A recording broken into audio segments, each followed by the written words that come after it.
6x61. Launch Hastings Holiday Park. Hidden behind a hedgerow, Kingsley kept his breath low. The damp, rotten smell that crept into his nostrils thickened, and the air temperature was dropping fast. All of it pointed to the same conclusion: Dementors were coming. He held his wand up and with steady incantations sent out invisible wards in quick succession: a pacification charm, a muggle-repelling charm, and a muffling spell. The spells layered over one another until a faint shimmer surrounded his hiding place. In the park clearing, the Halloween crowd began to thin. Some muggles shivered and rubbed their arms against the chill. Others looked up at the darkening sky and, annoyed, started to drift away in small groups. The festival that had been loud and crowded minutes before opened into empty spaces. Figures in cloaks and hoods who had been lingering nearby noticed the change. One of them pulled back his hood and sneered, "What, it's over already? The real party's just starting." Then someone raised an unregistered wand and cried the name of a curse. Green light erupted into the sky. Morsmordry. The dark mark coalesced, a giant skull with a writhing green serpent uncoiling through its sockets and jaw. The symbol blotted out the stars above. A few muggles still in the park stared up, mouths open. The black mark was a summons. Dark wizards and werewolves lurking in the shadows saw it and answered, apparition after apparition of hooded figures spilling into the field. Phones were pulled out by the quicker, more panicked young people, only to find no signal. Screens flickered twice and died. The temperature plunged further, and a thick, damp fog rolled in, dulling the streetlights, smothering the bonfires, and swallowing the black mark. The fog grew blacker, the clouds above thickened. Even lightning could not pierce it. The Dementors had arrived. By a roadside bench, a group of youths dressed as vampires huddled for warmth. One boy in a high-collared coat went pale, shivering as he tugged his collar closed, then his eyes rolled back and his body went limp. The two beside him stared in horror before their eyes did the same. They kept exhaling, a slow, endless outbreath, with no inhale, as though something invisible was drawing a part of them out. It was a perfect time for feeding. Halloween, a standing crowd, emotions still high and heady. The Dementors slipped among them, bodies collapsing into the black mist. The air grew colder, the rotten tang of despair thickened. Cloaked, corpse-like forms hissed with joy. A clear incantation cut through the gloom. Expecto Patronum. A silver mist condensed into the shape of a long-eared rabbit and leapt through the fog. The Patronus pushed the darkness aside, carving a narrow lane of light. Aurors moved in behind it in tight formation. Where they found muggles, they hauled them away. Where they found dark wizards, they struck. Then the Aurors froze. In the light of the Patronus, every person they could see, muggle or dark, was ringed by dozens of Dementors. Dark wizards, unable to produce Patronuses, stood with wands useless at their sides as the creatures drained them to unconsciousness. The Aurors were baffled. The Dementors needed them not to fight. They were corralled into feeding. "Rufus, something's wrong," Kingsley called, and with a wave he apparated to where Minister Scrimgeour stood, his voice rough from cold and exertion. "These Dementors are attacking anyone not protected by a Patronus. They're not behaving randomly." "Not random," Scrimgeour said, his tone tight. The Patronus's light caught his weary, solemn face and carved deep lines into his brow. He took a breath and forced his thoughts into order. This had been deliberate. The hooded dark wizards were bait, a feast presented to the Dementors, and the Ministry itself had been the real target. There had been no sign of Lord Voldemort. His absence gnawed at Scrimgeour's gut. Gradually, the fog began to thin around the edges, and the Dementors were driven back. The whole operation seemed to be winding down inexplicably. Most of the Muggles who had been endangered had been removed from the scene. Most of the dark wizards had been seized. The remainder lay stripped of emotion and reason, empty husks. Scrimgeour's hand tightened into a fist at the sight of them. He closed his eyes for a moment, then barked, "Contact the Ministry immediately. Confirm the situation." Kingsley nodded, solemn. As they prepared to send word, both men felt the atmosphere change. They looked upward through the thinning mist, and their pupils narrowed. Far off, something like a meteor hurtled toward them, trailing a dull roar that thrummed the air. Confirm event location, Hastings Holiday Park. Half an hour ago, police received an emergency call, then it disconnected. Officers sent to investigate a suspected wizarding incident were unable to enter the park. Forcibly sending investigators in caused unexplained cognitive failure. Those who returned have lost related memories. 10 Downing Street. The Prime Minister listened to a military briefing through a crackling line, the report distorted by static. His fingers drummed on a stack of documents, summaries, and analyses of unsolved cases from recent months. The border regions had reported a persistent fog. Hundreds of people had fallen into vegetative states with no known cause. There had been a rash of thefts, robberies, disappearances, and inexplicable murders. A name and a phrase from a meeting months earlier sprang into his mind: Minister Scrimgeour's warning, the most powerful dark wizard in history. A terse voice cut in over the line. Deployment complete. Awaiting confirmation. Fire! 662. A flash of light. The lively banquet finally wound down. The laughing, cheerful ghost troupe slipped quietly back into the walls. The professors departed from the great hall, and the younger students, bellies full, were shepherded by the prefects back to their respective common rooms. Hogwarts fell into a softer, drowsy quiet. Loren came out of the washroom, teeth clenched from brushing, the fresh tang of orange toothpaste still on his tongue.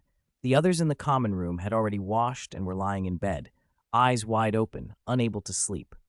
He had no intention of turning in early either. He planned to take out the Book of Abraham and read. Stay up late, really stay up late. Can I ask you something? Ron's thin voice came from the bed beside him.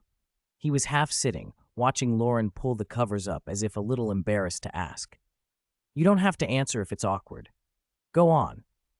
After the banquet, you and Hermione left the Great Hall first, but you were the last to come back to the common room. Ron's tone was cautious. It was a private question, and he sounded sheepish. Were you two on a date? Of course not. We went to astronomy for evening study, Loren replied. Ron fell silent for a moment, staring at the dark sky outside the window and reading the answer the way he wanted to. When he finally spoke again, his voice had a bewildered edge. Loren, Harry, do you think I'm odd? Why would you ask that? Harry asked. Normal couples usually pick spots away from prying eyes, Ron whispered. The question had been sitting unasked for a while. Lavender and I always kiss in front of everyone. That's just passion. It's normal, Loren said easily. It took some getting used to at first, Harry added slowly, remembering Ginny's complaint. At first I was worried people would find out we were together. He glanced at Ron, trying to sound reassuring. Gradually I got used to it. Lavender's so enthusiastic, your relationship's bound to be passionate. You got used to it, I haven't. Ron flopped back on his pillow in exasperation. You don't understand the looks we get from younger students, like when we stare at Goyle and think he's an idiot. Don't worry about other people. Love is between two people. Don't let others' opinions matter so much. I know, Ron sighed. Actually, I'm a little unsure. I don't know if I truly like Lavender. She's a good girl, not the prettiest, and I'm not some great catch either, but before this I never thought about being with her. The loves and doubts of 16 and 17-year-olds don't need neat answers. Ron didn't really want advice. He wanted to confide and to feel himself understood. Harry chatted on in fits and starts while Loren smoothed his blankets and reached for the Book of Abraham. He flipped through the fragile pages, pausing over simple line drawings, scanning the ancient script. He turned the pages quickly, occasionally offering a thought into the conversation when something struck him.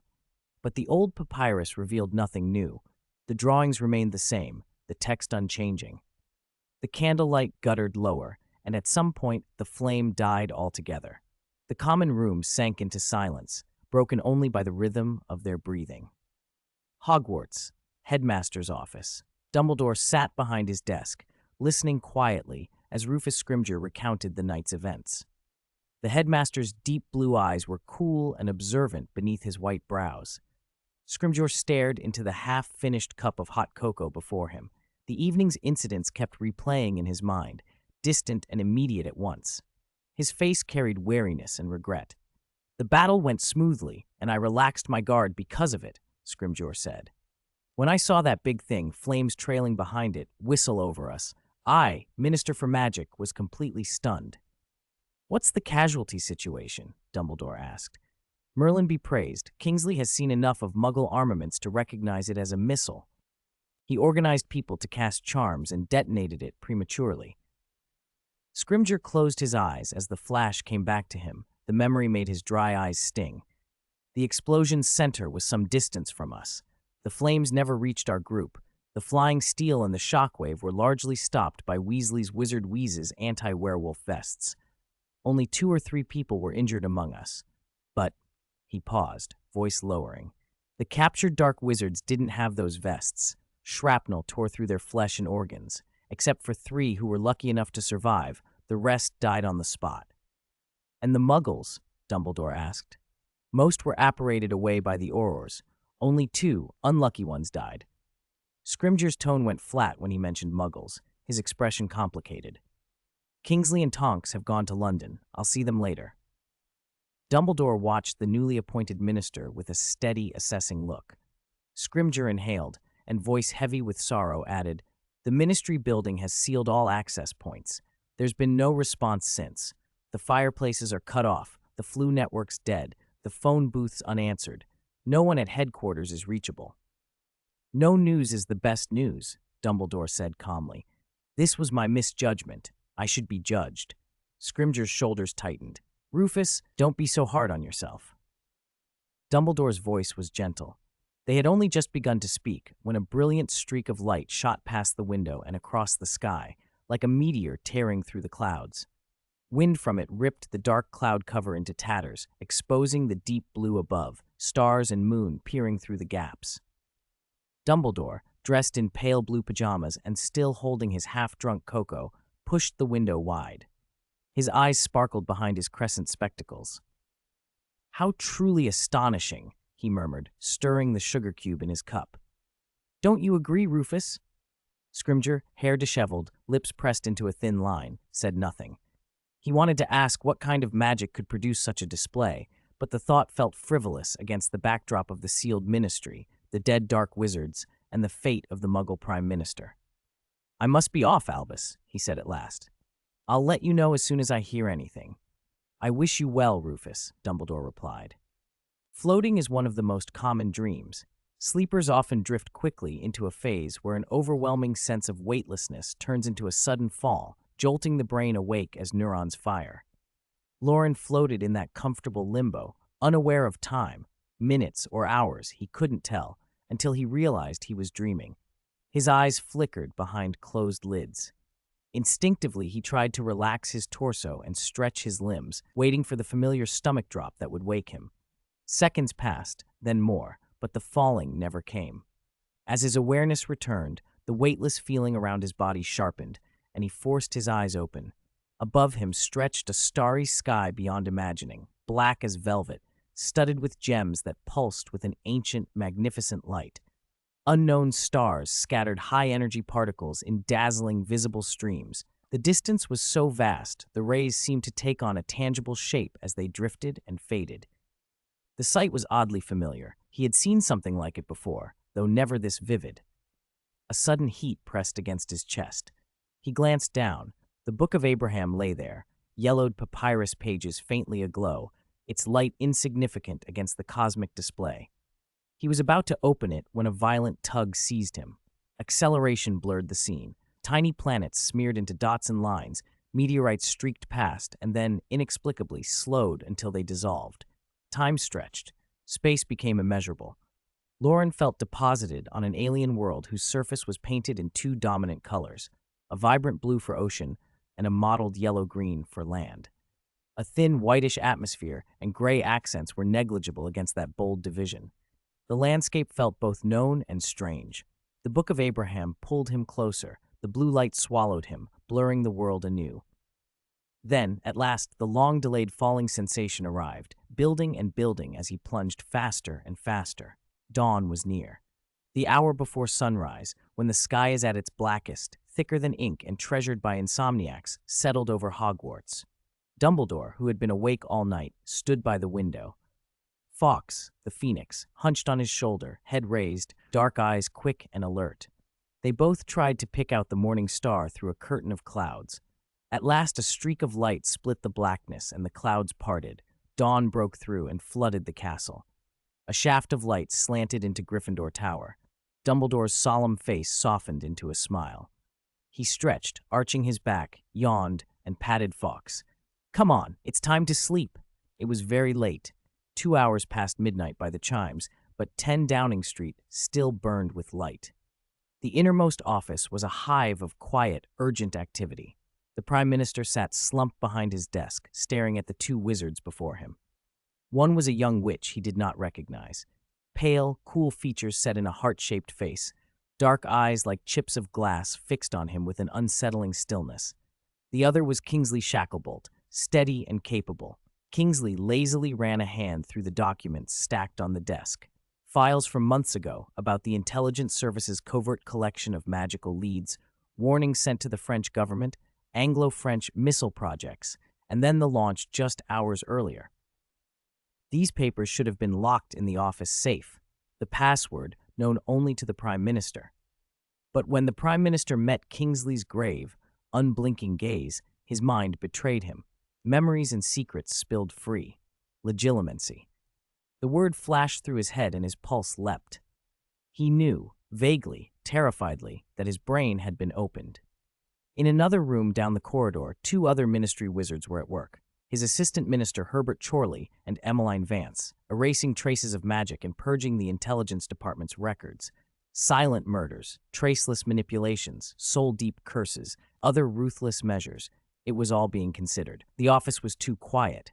Paper rustled. A soft pop of air made everyone look up. Nymphadora Tonks and Kingsley met the movement. The Prime Minister's face drained when Minister Scrimgeour stepped in. His hair was a rumpled tea-brown, his yellow eyes sharp and immediate, like an old lion roused from sleep. "Minister Scrimgeour," the Prime Minister began. No need to say more. Scrimgeour cut him off with a raised hand and sat opposite the desk without glancing at the papers. "Kingsley, tell me." "Yes, Minister."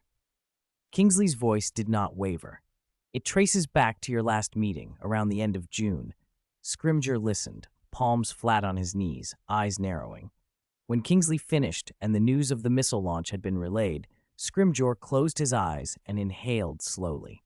The Prime Minister fumbled for words.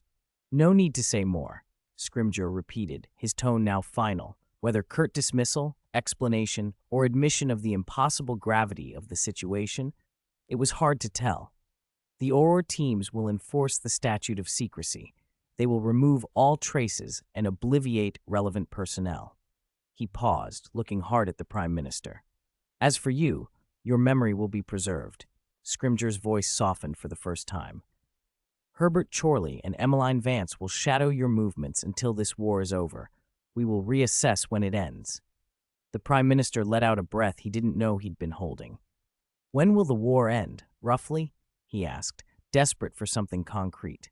Scrimgeour looked up, his eyes hollowed by a grief the Prime Minister could not fathom. "Perhaps soon." The silence that followed was heavy. No one wanted to voice the obvious. What would happen if the Dark Lord won in the wizarding world? The answer hung in the room. Then a voice broke the hush, unexpected, crisp, and official, from the portrait hanging on the wall. The ugly man depicted in the painting spoke, as if reading from a formal dispatch. "To the Minister for Magic, request for a meeting. Urgent matter. Please reply immediately. Lord Voldemort, 664. That is not a dream, Gryffindor Tower, boys' dormitory." Early morning light slipped through the window where the snow had reflected and brightened everything. Loren blinked a few times and then opened his eyes. He lay back on the soft pillow, catching sight of the Book of Abraham lying sideways beside him, its cover shut.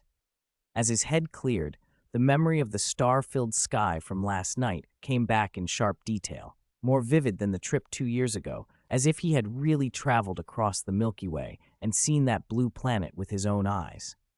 Comparing last night with the earlier experience, Loren felt the subtle change in the magic within him.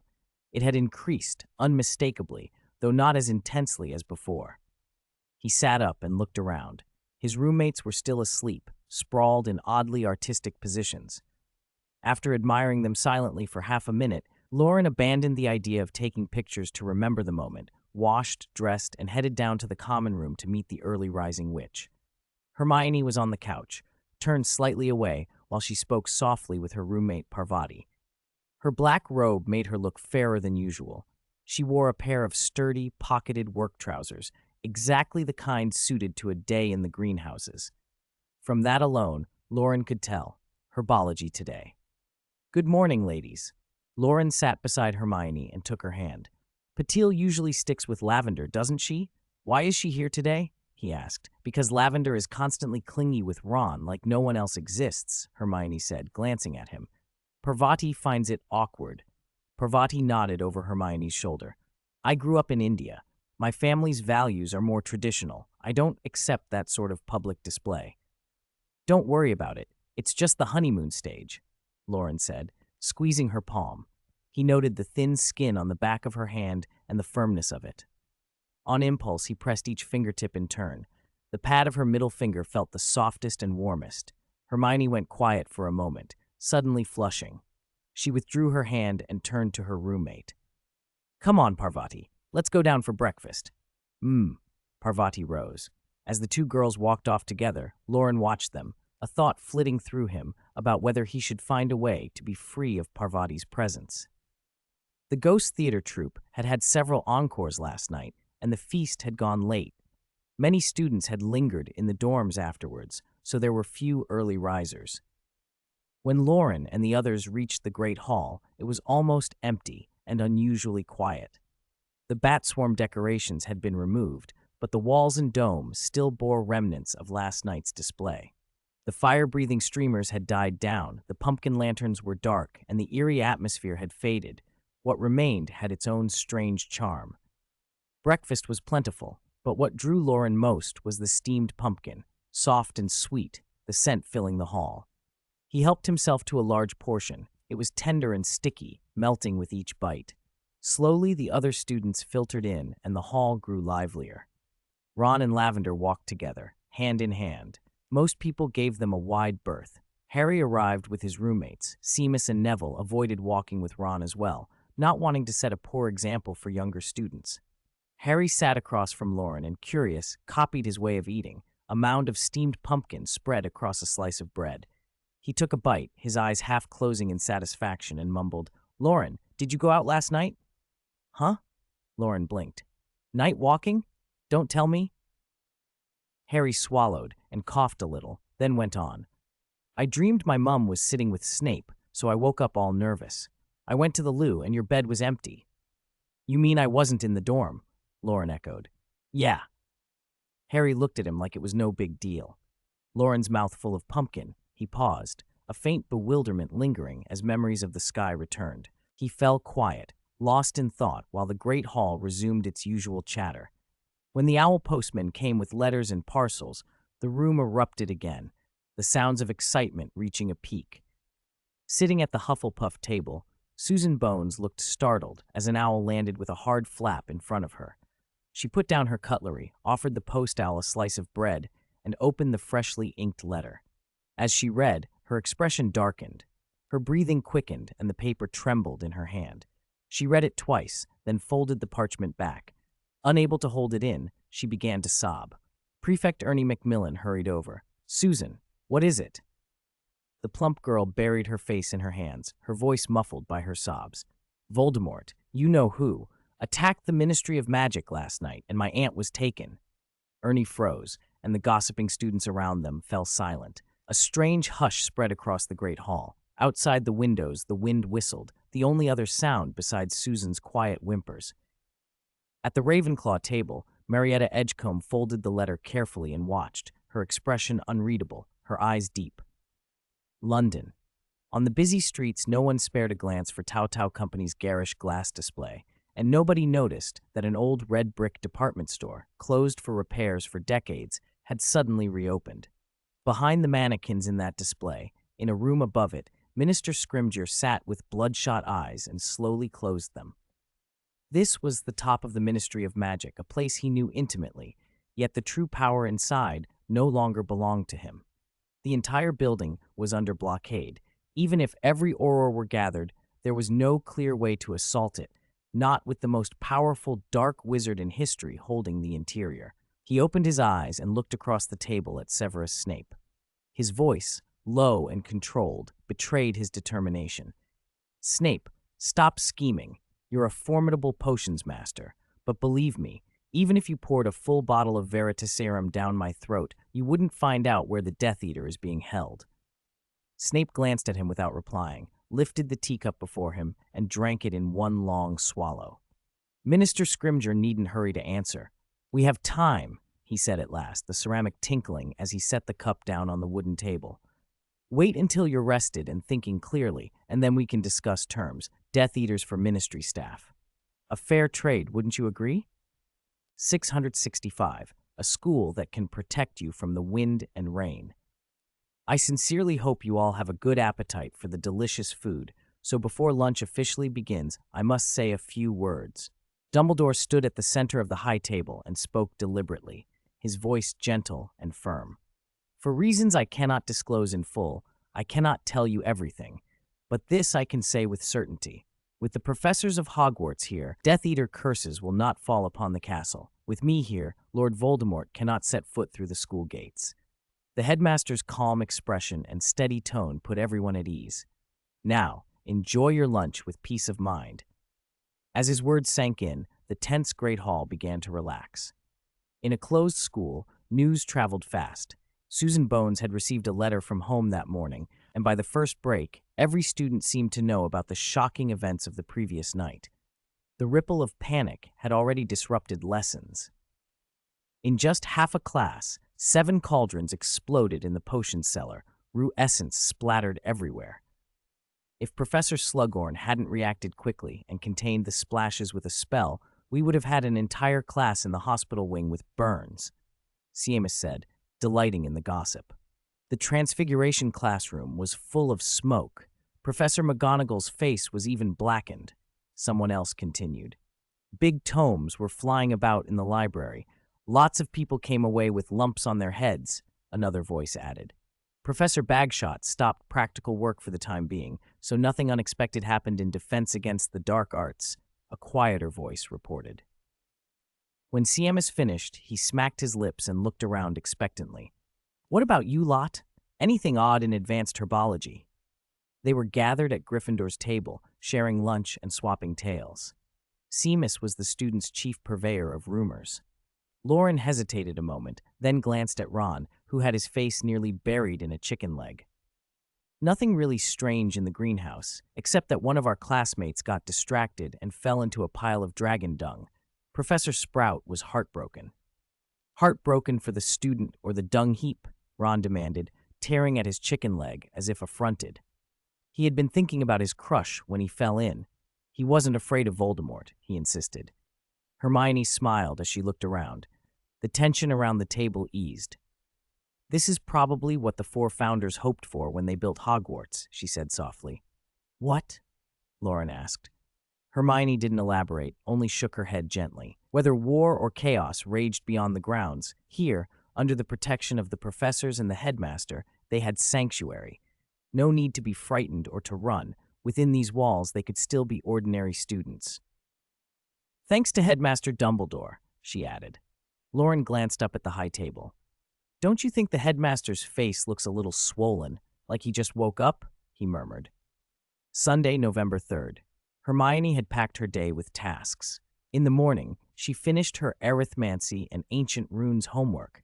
In the afternoon, she worked through summaries from the last 6 months' issues of Transfiguration Today, wrote a potions essay, and prepared an herbology observation report. She completed the potions essay successfully, but when she cross-checked the Godrigan observation report she had on file, the shape of the root nodules she'd recorded didn't match the textbook. So she borrowed the greenhouse key from Assistant Professor Neville and planned to take another look. Stepping out of the hall, a cold wind cut across the grounds, and Hermione tucked her scarf up against her chin. A little way along the path, she saw a familiar figure. Professor Dumbledore, she said. It's Hermione. The old headmaster turned, smiled, and waited for her to catch up. He tapped his wand, and a transparent barrier spread around them, shutting out the wind and snow. It was an extended use of the bubblehead charm, keeping out the worst of the weather while still allowing a steady circulation of air. Loren and Hermione both knew the charm, but not well enough to make it comfortable. When Hermione tried, it tended to feel damp and stuffy. She preferred the cold to stale air. Dumbledore set a relaxed pace to match hers. "Why are you out on your own? Where's Loren?" "He's been obsessed with astrology lately," Hermione said. "He hasn't taken divination or advanced astronomy, so he spends weekends pestering Mr. Filch and Professor Sinistra for help." Her boots crunched on fresh snow. "Professor, why are you out too? I thought you were asking Harry and Ron to find you, and Loren said you were preparing to destroy Hufflepuff's cup, the fifth Horcrux." "That was the plan, but I received a letter from a friend and had to brave the snow to meet him in Hogsmeade." "Was it urgent?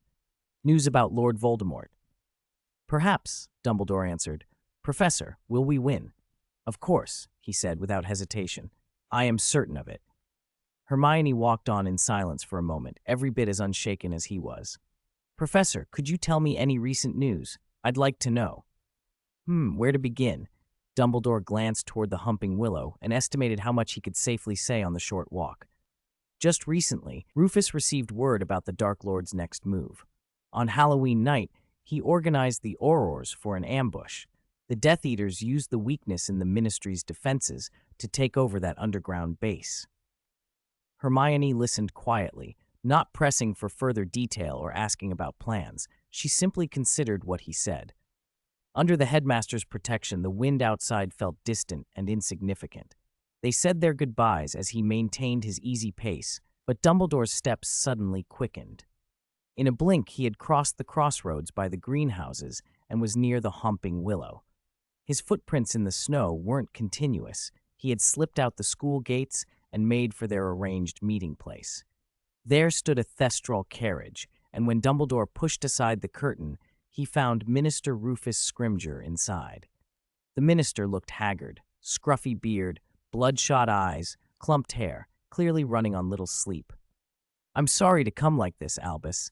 There's an inside man at the ministry, and I couldn't risk anyone knowing I'd come to Hogwarts, so I had to travel like this." Dumbledore inclined his head. "You can relax a little, Rufus.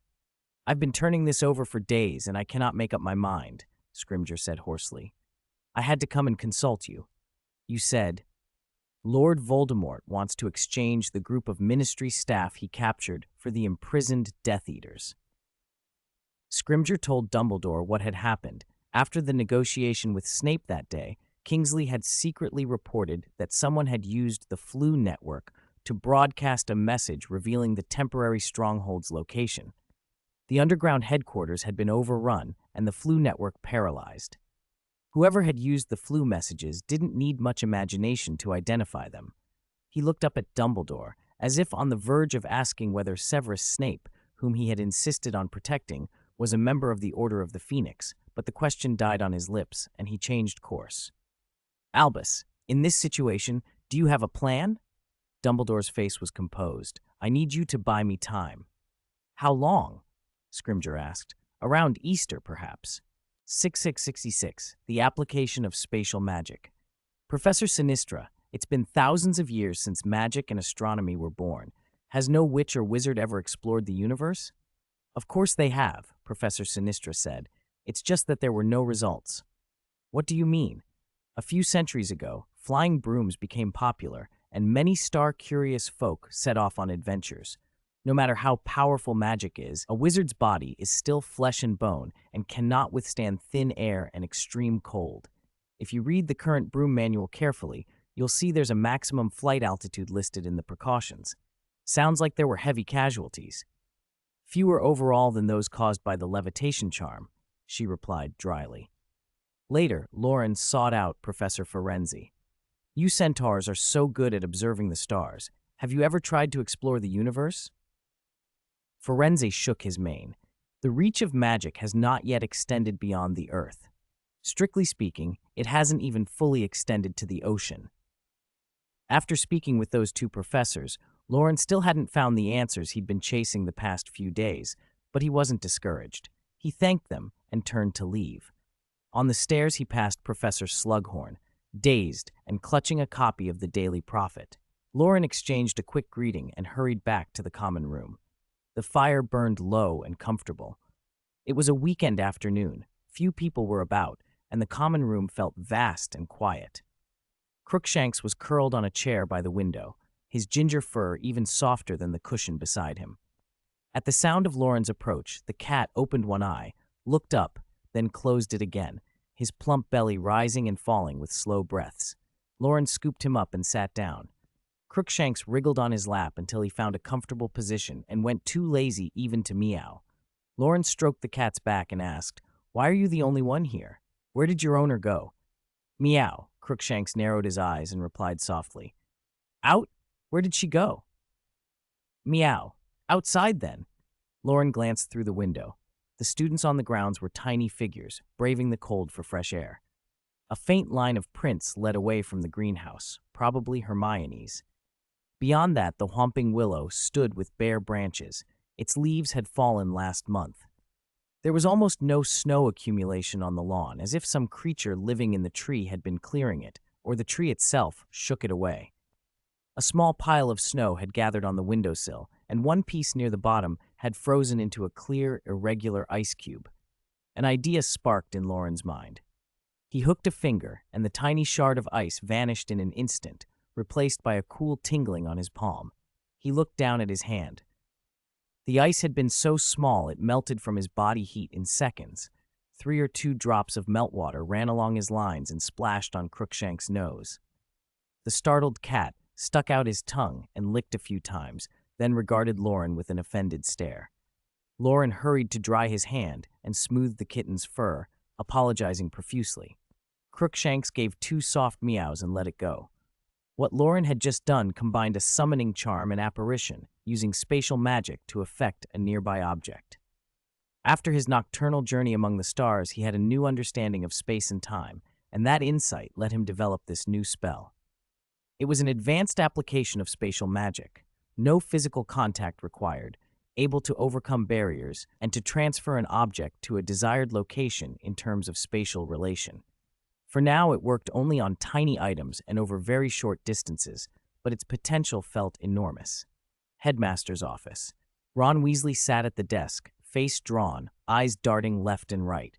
The silver ornaments that usually cluttered the desk had been moved. Only 2 items remained before him, Hufflepuff's cup on the left and the Gryffindor sword on the right.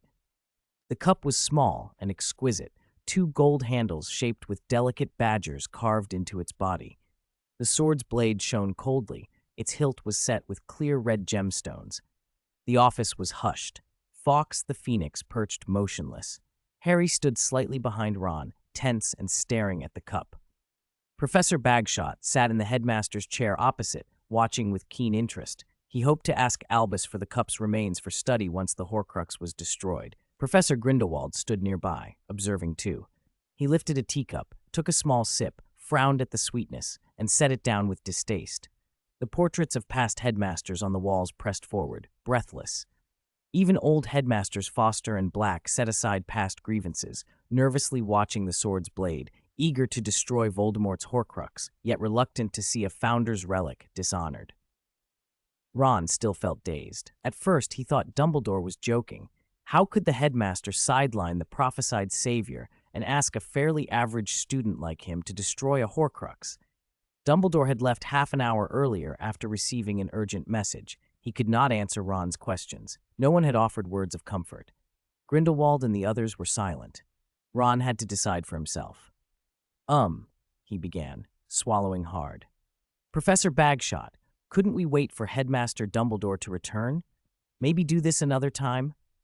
Bagshot's agreement made Ron exhale in relief, but it was short-lived. Remember to take the cup back and get familiar with it, the professor added. If Lord Voldemort himself stood before him, Ron thought he might have charged. He had faced Voldemort once and stayed behind to buy his friend's time. He had already found courage before. But facing a dark object like a Horcrux filled him with a different dread. "All right, let's do it now," he said, bracing himself. He took the Gryffindor sword in both hands and gripped it tight. The blade, honed and tempered by magic, had absorbed basilisk venom before and was no stranger to dark enchantments. With little force, it slid into the cup where the metal met metal and cut cleanly. The blade followed a crack smoothly, severing the cup's body. Black mist spilled out in a surge, thick and foul, and a shrill voice screamed from within. Insecure Ron Weasley, cowardly Ron Weasley, do you think you can destroy me? Your fragile soul lies exposed before me. I can see, I can see. The voice rattled on with cruel intimacy. How pathetic. Every time you look at your brother's girlfriend, you wish she'd kiss you. You hunger for closeness so badly you'll take anything. A kiss from an owl, a kiss to a photograph, anything to fill that hollow inside you. With each barb, the black mist swelled, denser and darker, billowing outward. A ring of pale blue flame halted it, hissing and evaporating the mist like snow melting on a hearthstone. Harry looked from the controlled calm of Grindelwald to Ron, who clenched his wand as if for support. A layer of the black mist clung to Ron's forehead, smudging him as if he were filth. His face drained of color until it was frighteningly pale. You don't even like that girl, but you didn't refuse. Your filthy, ugly soul is worthless. Hand it to me. Give it to me, the voice sneered, relentless. Hufflepuff's cup had finally been split apart. The soul fragment bound to it was destroyed in a spectacle that lived up to the reputation of the greatest dark wizard in history. Whoever had shattered it with the sword still couldn't quite accept what had happened. Ron sat in the seat nearest the window, staring out with a heavy expression and letting out a long sigh. The bleak night matched the mood inside him. He pushed the sash open a few inches. Cold November snow slapped his face, and, for a moment, the sharp air numbed him enough to order his thoughts. The portraits of past headmasters in the Sorting Hat didn't concern him. He could only hope that in the morning the paintings wouldn't crowd together to watch him. At least Fawkes wouldn't spill any secrets. The wind bit harder. Ron wrapped his cloak tighter and thought about who had been present the night the Horcruxes were destroyed. Grindelwald was ancient. He probably wouldn't be fazed by a student's dark thoughts. As a former head of the Wizengamot, what sordid things hadn't he seen? He wouldn't care. The other person was Harry. Ron slid a hand into his pocket and gripped his wand. He knew, with a sinking certainty, that he couldn't outmatch Harry in the things that mattered now, defense against the dark arts and charms. He still felt raw remembering what the Horcrux had read aloud, his most private, shameful thoughts exposed, dissected, spoken back in detail while his best friend, who might one day be his brother-in-law, heard everything and he could do nothing. Ron wanted to climb out the window and run, but the opening was far too small. He lowered his head and listened to his friend's conversation instead. Ginny was reading a letter she'd received at dinner. Mom told us not to leave school recently, not even Hogsmeade. Things are strange outside, and Dad and Percy aren't sure what's going on. I heard the Ministry was attacked on Halloween, Hermione said, looking up from their herbology observation reports. Were your Dad and Percy all right? Ginny folded the letter carefully. Thank Merlin. Dad was drafted to Hastings that day to help set up disguises. Minister Scrimgeour thought he understood Muggles well, and Percy went with him, so they missed the attack that night. Harry reached and took Ginny's hand. Good people will have good luck, he said quietly. Ginny shrugged. It wasn't exactly luck. Percy has no real battle experience. He panicked and broke his hand. He and Dad tried to hide it, but Mum found out. That hand almost got broken a second time. Charlie says Mum's making everyone in the family take an unbreakable vow. No more secrets. Ron's ears pricked at the words. The unbreakable vow, an old binding charm, was infamous in the wizarding world. His eyes shone. He tugged at Harry's sleeve in the nearest chair. Harry, you promised you'd keep my secrets, right? Of course, Harry said. Could you make an unbreakable vow with me? Ginny's head snapped up, sharp as a hawk. She pulled Harry over and gave Ron a look like a hen protecting her chicks. You know what happens if you break an unbreakable vow, right? You die. George and Fred tried to trick you into making one before, and Mum was so furious she broke 3 brooms. What on earth do you need to bind with that kind of magic? Ron looked down and reddened. He felt ridiculous. It's nothing. I mean, no. Ginny squinted. He couldn't keep a secret from her. What is it? Lavender? No, Ron blurted, then stood so quickly he knocked his chair back. I'm breaking up with Lavender. I'm going. He fled before he could think better of it. Harry watched him go and with a loyalty that made Ron's chest both warm and ashamed, lied for him. Honestly, it's nothing, Ginny snorted. He actually came to his senses. I thought he'd put it off until after Christmas." "What?" Harry asked. "About Lavender. It's rare for a girl to like him and be willing to be that close. I figured it'd take him ages to realize he doesn't like her. You have no idea how much he obsesses over girls. He even keeps Aunt Muriel's photo under his pillow." "Wait," Harry started, stunned. Everyone turned to their revision in embarrassed silence. The window was half open. Snow drifted past like fine dust. Outside, the cold wind carried on as if indifferent to human embarrassment. A certain adolescent boy quietly died a little bit more socially in the freezing night. Headmaster's office. Albus Dumbledore sat at his desk, dropping 3 or 4 sugar cubes into his teacup and stirring until a faint sweetness rose with the steam. Gellert Grindelwald was recounting the afternoon's events, his voice calm and precise. Dumbledore's mouth twitched into a small, almost wistful smile as he listened. "When Voldemort's fragment said he hid his aunt's photo under his pillow," Gellert said, the little fellow went pale. His hands trembled so badly it felt like if the Horcrux had been allowed half a minute more, it might have, well, I feared it might truly reassert itself through the cup. He seemed to be furious. He raised the sword and split Hufflepuff's cup clean in two. Dumbledore glanced at the cup fragments on the desk. They lay in 2 uneven halves, roughly 60-40. Gellert picked the pieces up, turning them over and trying to glimpse any lingering trace of Helga Hufflepuff's magic, but found nothing. "All known Horcruxes are gone," Gellert said. "By your plan, those children have come face to face with Voldemort, and their minds are barely grown. What next? Are we to form some ragged band of adventurers to hunt down the Dark Lord like a third-rate tale?" Dumbledore sipped his cocoa and corrected him gently. "Stories of adventurers defeating Dark Lords are never third-rate, Gellert. Classics may be retold until they lose novelty, but that does not diminish their grandeur." Before they could argue further, there was a knock on the oak door. "Come in. It's me, Albus." "Oh, Horace, visiting so late? Is something wrong? I came to give you this." 668. Classroom Demonstration. Monday, November 4th. The first class after lunch was arithmancy with Professor Septima Vector. She was entirely untroubled by recent events and assigned the usual crushing load of homework: obscure convoluted problems, tedious multi-step calculations, and an answer sheet 3 feet long that would require an entire stack of scratch paper. It was truly enough to make anyone tear their hair out. Fortunately, Loren and Hermione had plenty of hair and were young enough to grow it back, unlike a certain Slytherin named Malfoy, whose receding hairline was already worrying enough to suggest baldness in his future. After bidding Professor Vector farewell, they packed up and headed to their next class, Defense Against the Dark Arts with Professor Grindelwald. Despite the subject's high turnover in teachers, uneven instruction, and the occasional unexpected danger in lessons, many students still chose advanced defense classes now that the wizarding world was growing more dangerous. As they walked to the classroom, classmates passed and greeted acquaintances with smiles. There were exceptions. Parvati gave them a strange look, and Lavender nearby snorted and hurriedly pulled Parvati away. Loren glanced at Hermione. "Are we being implicated?" Hermione sighed. "Lavender's a mess. She cried all night and couldn't open her eyes this morning. Parvati had to drag her to the hospital wing." "That's fortunate, in a way." "Huh?"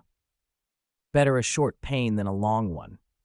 Hermione didn't reply, and they chatted casually as they reached the classroom to find Professor Grindelwald already at the podium. His gray hair was neatly combed and glinting, his cheeks full and lively, an energetic old man, far from the ragged, bearded figure Loren had first seen in Nurmengard, who had looked withered and near death. That first meeting had left an impression. Grindelwald now seemed like he could live many more years. It wasn't time for class yet, and Grindelwald was chatting with the front row, answering questions about practical matters, tips for nonverbal charms, how to deduce which magic to use against an unknown dark creature, and what topics to focus on for the ultimate wizarding level exam. The mood was warm and lively until Justin from Hufflepuff raised his hand and asked, "Professor, Christmas is coming. What if Death Eaters attack our homes?" The room fell silent. Loren and Hermione slipped into the second row on the right. Grindelwald's expression didn't change. He seemed to expect questions like that. "A good question," he said. "The The class bell rang, and he waited patiently for it to stop before continuing. If you were fifth years, I'd tell you to hide behind your parents or flee, but you're sixth years now, and many of you are, or will soon be, 17. At 17, the law treats you as adults. No one will call you little witches and wizards any longer. You must learn to live in the cruel world of adult magic. If your family decides to resist, you will be the backbone of that resistance. If they decide to flee, you may be the ones covering their retreat. There is no single correct choice. All you can do is fight. Concentrate on fighting. Fight with everything you have until the crisis is over, or die. The final word chilled the classroom. Students who had still thought of themselves as protected minors suddenly realized they were no longer children. Confusion and a sense of distance washed over them. After the Halloween attack, Grindelwald went on, many of you are frightened and bewildered. Fear isn't useless. Proper fear can unlock potential. Ignorant fear only paralyzes. I think you need to see what a true battle between adult wizards looks like. It's harsher than you imagine, but not necessarily more complicated. A voice from the back murmured, "But we've had dueling classes before, sir." Grindelwald smiled faintly. "Dueling classes are one thing. Let me demonstrate for you." He looked at the room and then turned to the front row. "Mr. Morgan, please step forward." Under the weight of every eye, Loren tilted his head, picked up his wand, and walked to the front.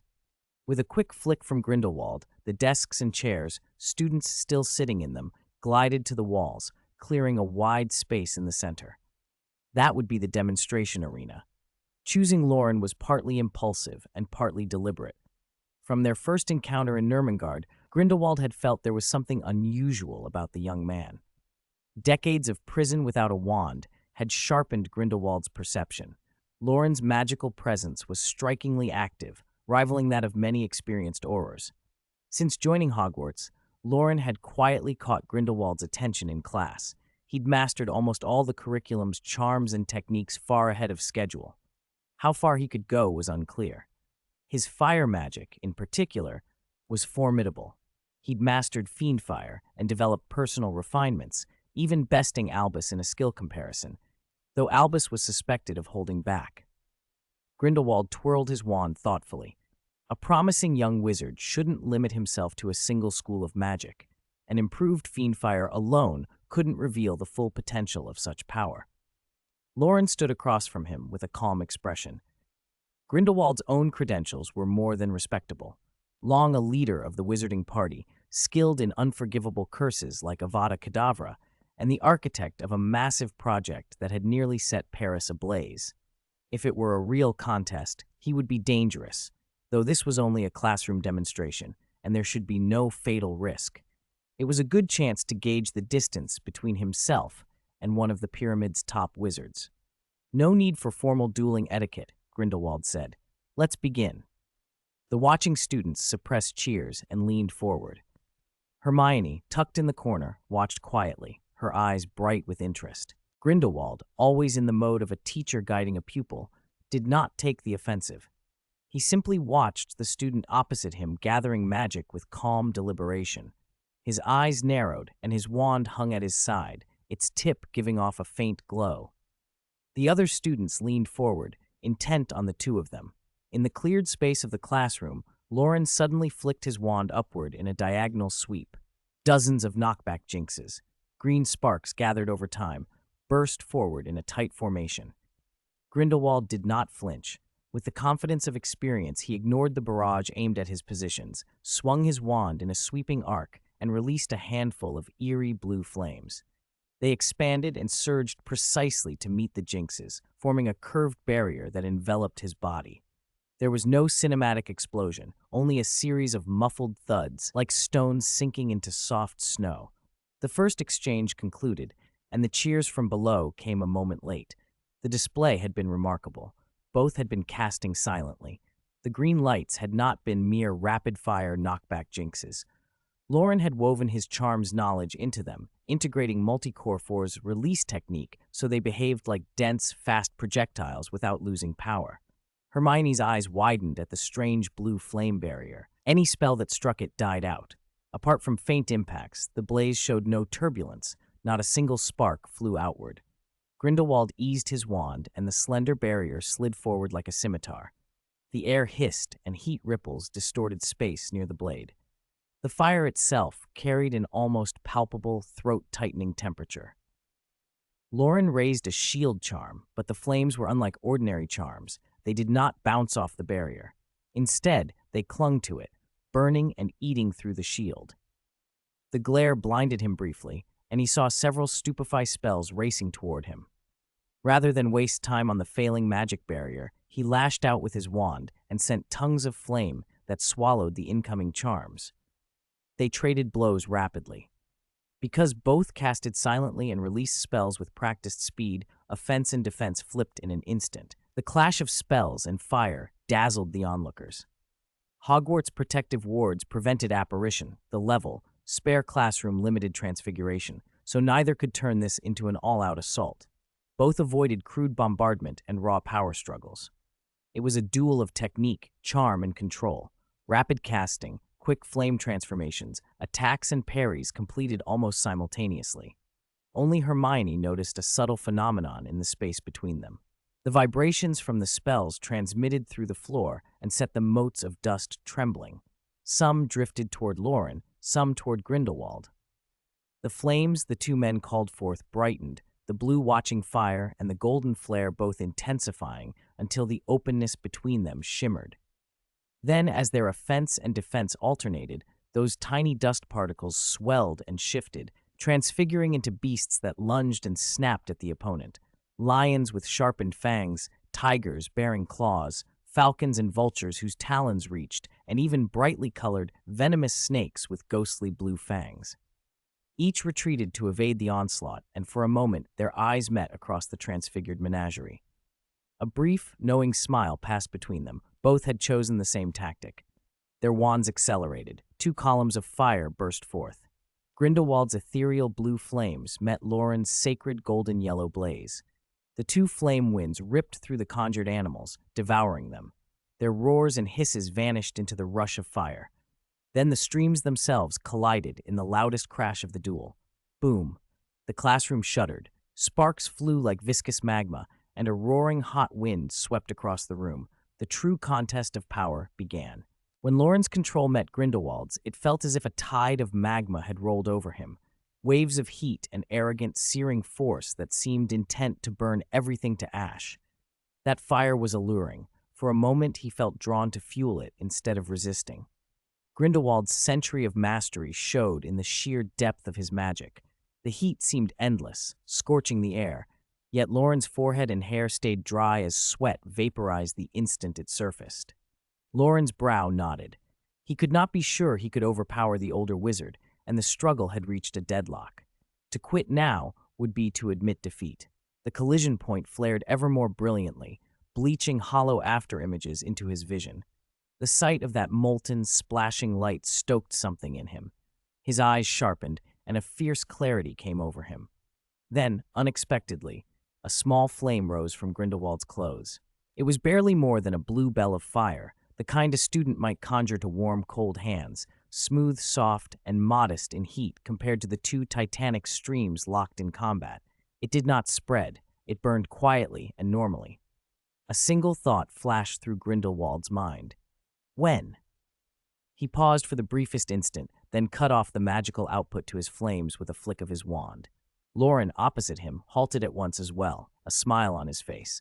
The drain of magic and the mental fatigue were real.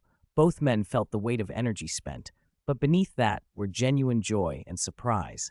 The classroom fell into an almost reverent silence. The students were still stunned, having barely remembered to cheer. Harry and Ron exchanged looks that needed no words. The conclusion was clear in both their minds. Loren had defeated Grindelwald. Grindelwald flicked his sleeve, snuffing out the flame, and for a moment stared blankly at the charred marks it had left. He was baffled that such a fire had landed on him. He couldn't explain why. He closed his eyes. An afterimage of the blaze hovered in his mind, golden and brilliant, with none of Fiendfire's darkness or violence, even more vivid than Albus's phoenix fire. It had entirely transcended the usual shackles of the dark arts. He returned to the present as the classroom rang with excited chatter. Some said Professor Bagshot was too old and had held back, others that she had been demonstrating rather than fighting at full strength. Many were praising Loren Morgan's stunning performance. Grindelwald sheathed his wand, turned to the students with a calm, indifferent expression, and cleared his throat into his fist. Gradually, the room quieted. "You all saw that," he said. "Real combat is swift and uncompromising. It's nothing like duel practice. Combat doesn't care about etiquette or nice forms. Whether it's charms or transfiguration, every combat technique has one goal: to defeat your opponent. I know many of you are curious about that final flame. Flames are flexible things, destructive and versatile, but they're only one option. Each of you will have your own strengths and charms. For example, Mr. Finnegan shows real talent with the blasting curse, and Mr. Potter's Expelliarmus is reliably effective. The point is to discover your talent, control it, and develop it until it becomes something you can use in a fight." He glanced at the two students he'd named and allowed himself a soft chuckle. "One more thing. Nonverbal casting. You may have noticed there were no incantations during the duel. If you can't hear a spell, you can't anticipate it or organize your defense. Offense comes faster. I don't expect you to cast every spell nonverbally, but pick a few practical ones to practice. Give your opponents an unexpected surprise during the drills." "That's today's practice," he added, giving Loren a look of approval before walking slowly to the corner and leaving the center of the room open. Hermione hurried to Loren's side, pinching his arm and checking his face to make sure he was actually all right. Loren chuckled. "How was that? Amazing, right?" "Amazing," Hermione agreed, wide-eyed. She still couldn't stop thinking about the demonstration. After all, she knew Professor Bagshot's identity and couldn't hide her excitement over seeing Grindelwald in action. Harry and Ron hovered nearby, grinning and nudging each other, even more thrilled than Loren himself. The rest of the class buzzed with analysis, dissecting the techniques and imagining which spells might suit them. Reality, however, was less kind. Sometimes your head thinks you've got it, but your wand hand and your lips disagree. Seamus dragged his friend and sparring partner Dean into an open space, waving his wand eagerly. "I've got a brilliant idea. I can't wait to try it." "What idea?" Dean asked warily. Seamus had a reputation for being unpredictable. "I can combine the multi-blast and the blasting curse. Just picture it." Seamus's eyes lit up. "Amazing. You sure about that?" "My approach will work." 3 minutes later, a deafening explosion rattled the classroom. Grindelwald started, hurried over, and was relieved to see the spell had detonated some distance away. The students nearest the blast were far enough back. Seamus, the closest, had his face blackened and a few singed hairs. He blinked, slapped his head a few times to make sure nothing was broken, and discovered he was merely foolish, not hurt. Professor Bagshot exhaled in relief.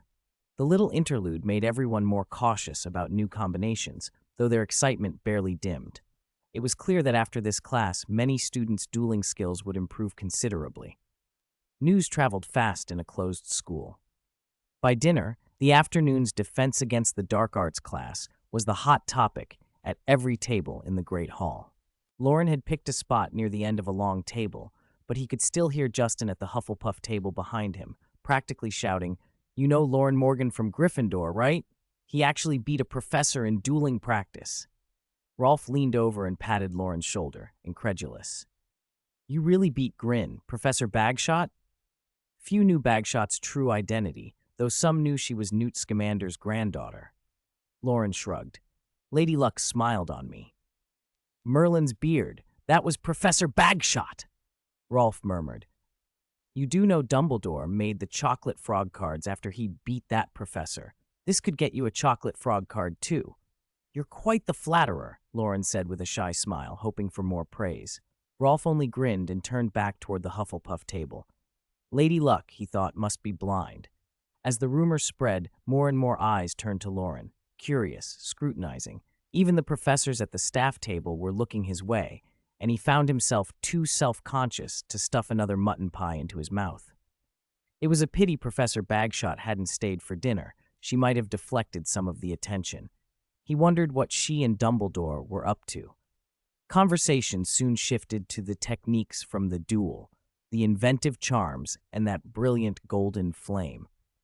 For the first time, Loren felt what it was like to be popular at school. Colin Creevy kept glancing his way, probably thinking about photos, and strangers kept coming over to ask about charms techniques, both flattering and a little annoying. Hermione sat beside him, and as people learned more about the afternoon and started asking for details, even more attention fell on her, the girlfriend of the subject of the gossip. The murmuring grew louder. Loren, I think we should keep our distance for a while, don't you? Hermione slid away a little. Loren noticed and smirked. If you move again, I'll kiss you in public. Hermione froze and hurried back, not wanting to be made a spectacle like Lavender earlier. Loren enjoyed teasing girls, but he didn't want Hermione to be dragged into the staring. He finished his pie in a few bites, then glanced reluctantly around the hall. Dessert hadn't even been served yet. I'm heading out early. I'll see you in the common room. I'll pack you a pudding, Hermione promised. Thanks. Mango, please. Before he left, Loren leaned over and kissed Hermione on the cheek. Stepping out of the great hall and leaving the boisterous chatter and warm hearth behind, the cold air from the courtyard hit Loren and sharpened his senses. He was about to head for the marble staircase when a flash of silver in the courtyard caught his eye. He paused, changed direction, and walked through the corridor into the open air. It was a November night. A few scattered stars hung in the sky. The moon was hidden. The light was neither too bright nor too dim, enough to show a few stubborn shrubs in the courtyard. He couldn't name them, but their branches and leaves were capped with snow. The corners of the walls and the eaves were white too, and the whole scene seemed carved from silver. On a nearby bench sat an old man in a gray-white robe. His beard and hair were the same frosted color. From a distance, he might have been taken for a snowman someone had set out. Professor Dumbledore? Loren said. Ah, Loren. Good evening. Good evening, Loren answered politely, then added, What are you doing out here? I stepped out of Hogwarts to meet a friend this evening, and it was rather late by the time I returned. I meant to go up to my office, but the courtyard looked so lovely, I thought I'd sit a while. Dumbledore brushed the snow off the next seat, patted the vine-woven bench, and beckoned him to sit. Loren took the offered place. That's exactly the sort of thing you do, Loren said, but it feels odd. Dumbledore smiled, and before Loren could ask more, volunteered, Rufus asked to meet me at the Hogshead to discuss some matters concerning the Death Eaters. The news matched what Loren already knew. The Ministry and Lord Voldemort had been at a stalemate for some time, and the situation had seen slight movement. A few weeks had passed since Voldemort took over the Ministry. Lacking a reliable administrative structure, he proposed prisoner exchanges with Rufus, Ministry staff for Death Eaters. After negotiation, or more accurately delay, they had reached a preliminary agreement. Voldemort agreed to restore the Flu network. Minister Scrimgeour promised the first exchange would happen at Christmas. Voldemort's patience is surprising, Loren said. He is indeed not in a hurry. Dumbledore's smile deepened. From what I have heard, he has been spending these days in the Department of Mysteries, studying the strange powers in those rooms, especially the Room of Love, which nearly made him a wraith last time. He won't research anything dangerous, will he? What could he research? Dumbledore asked, looking at him. The Time Room and the Planet Room are empty of interest to him. The Hall of Prophecy holds no value any longer. There is no true wisdom in the Brain Room, and he cannot open the door of love. There is, of course, that extraordinary magic beyond the Veil of Death, but death is precisely what Voldemort fears most. He fears that door and resists that veil. Dumbledore shook his head with real pity in his eyes. Poor Tom guards the treasure vault but cannot take anything. Loren glanced down at the pendant around his neck, feeling the thought as a guilty joke. He had almost emptied that treasure vault when he visited. So, Loren said, lowering his voice, after the exchange, what do you and Minister Scrimgeour plan to do about Voldemort?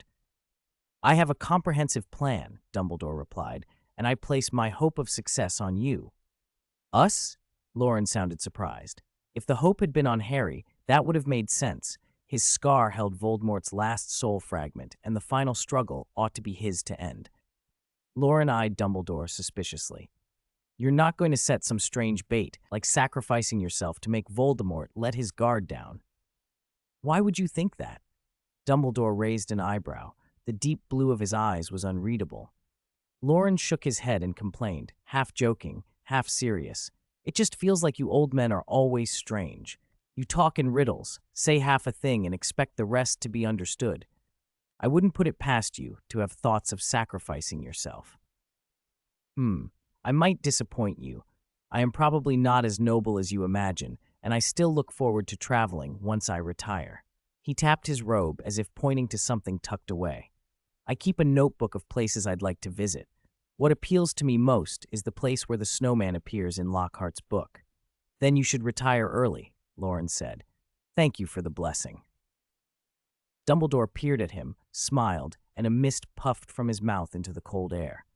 His voice took on a lighter, almost teasing tone. Enough of that. Tell me something cheerful. I heard you bested Gellert in class this afternoon. He must be furious in his office. How did you manage it? That was just an accident, Loren said. I used the magic of Hogwarts. Dumbledore's expression grew curious. Oh, now I'm even more interested. Hogwarts's protective alchemical wards seal all magic involving spatial displacement within the school, so Professor Bagshot couldn't apparate in the duel. His dodging skills were useless, and he had to face me head-on. But he didn't know I'd mastered a new spatial magic that can break that restriction. As Loren spoke, he reached toward a snowy shrub. The heavy snow slipped from the branches as if at his will. In a blink, the clump of snow was in his hand. He rolled it into a neat snowball and tossed it at a nearby pile, where it landed with a soft thud. Amazing spatial magic, Dumbledore said. This is no accident or mere trick. Using the environment to your advantage is a key combat skill. When I was young, I once met an old wizard.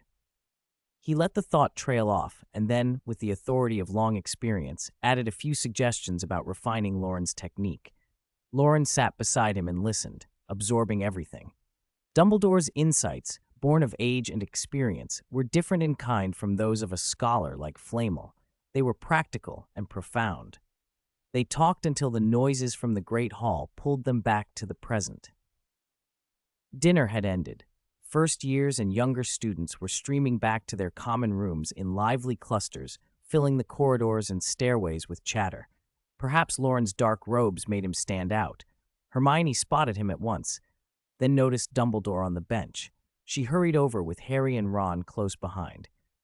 Loren, Professor Dumbledore, what are you doing out here? She asked. The professor came back late from an outing and intends to drink the cold wind until he's full, Loren said. I was sent to persuade him inside. Hermione turned to Dumbledore, holding a small dish.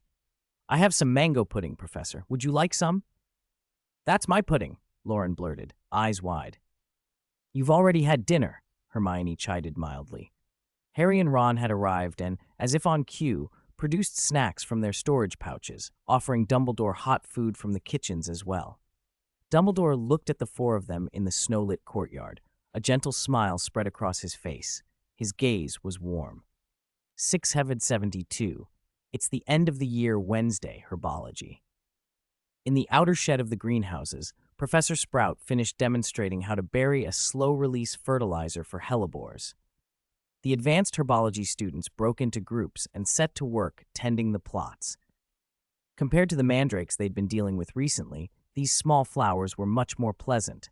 Their blooms, with stamens drooping downwards, rose from between sturdy, deep green leaves. There were no wildly waving vine tendrils, no sticky sap, and the slightly elongated sepals gave them a neat, quiet look.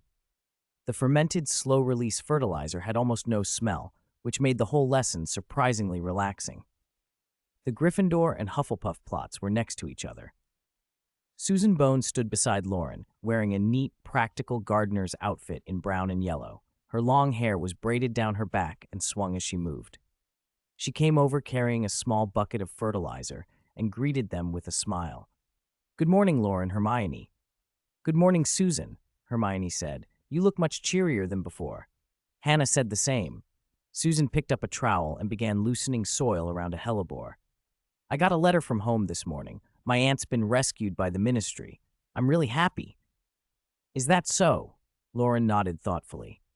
Everyone at school knew Susan's aunt was Amelia Bones, a high-ranking ministry official and a member of the Wizengamot. She had been captured by Lord Voldemort on Halloween while on duty at the Ministry, and there had been no news of her until now. Rumors of a prisoner exchange between the Ministry and Voldemort had been swirling. Dumbledore had said the first exchange was supposed to happen during the Christmas holidays, and Amelia hadn't been part of that list. This rescue might be a preliminary release before any official deal. Hermione watched Susan's face and asked softly, "How is your aunt now?" "She's recovering at St. Mungo's," Susan replied.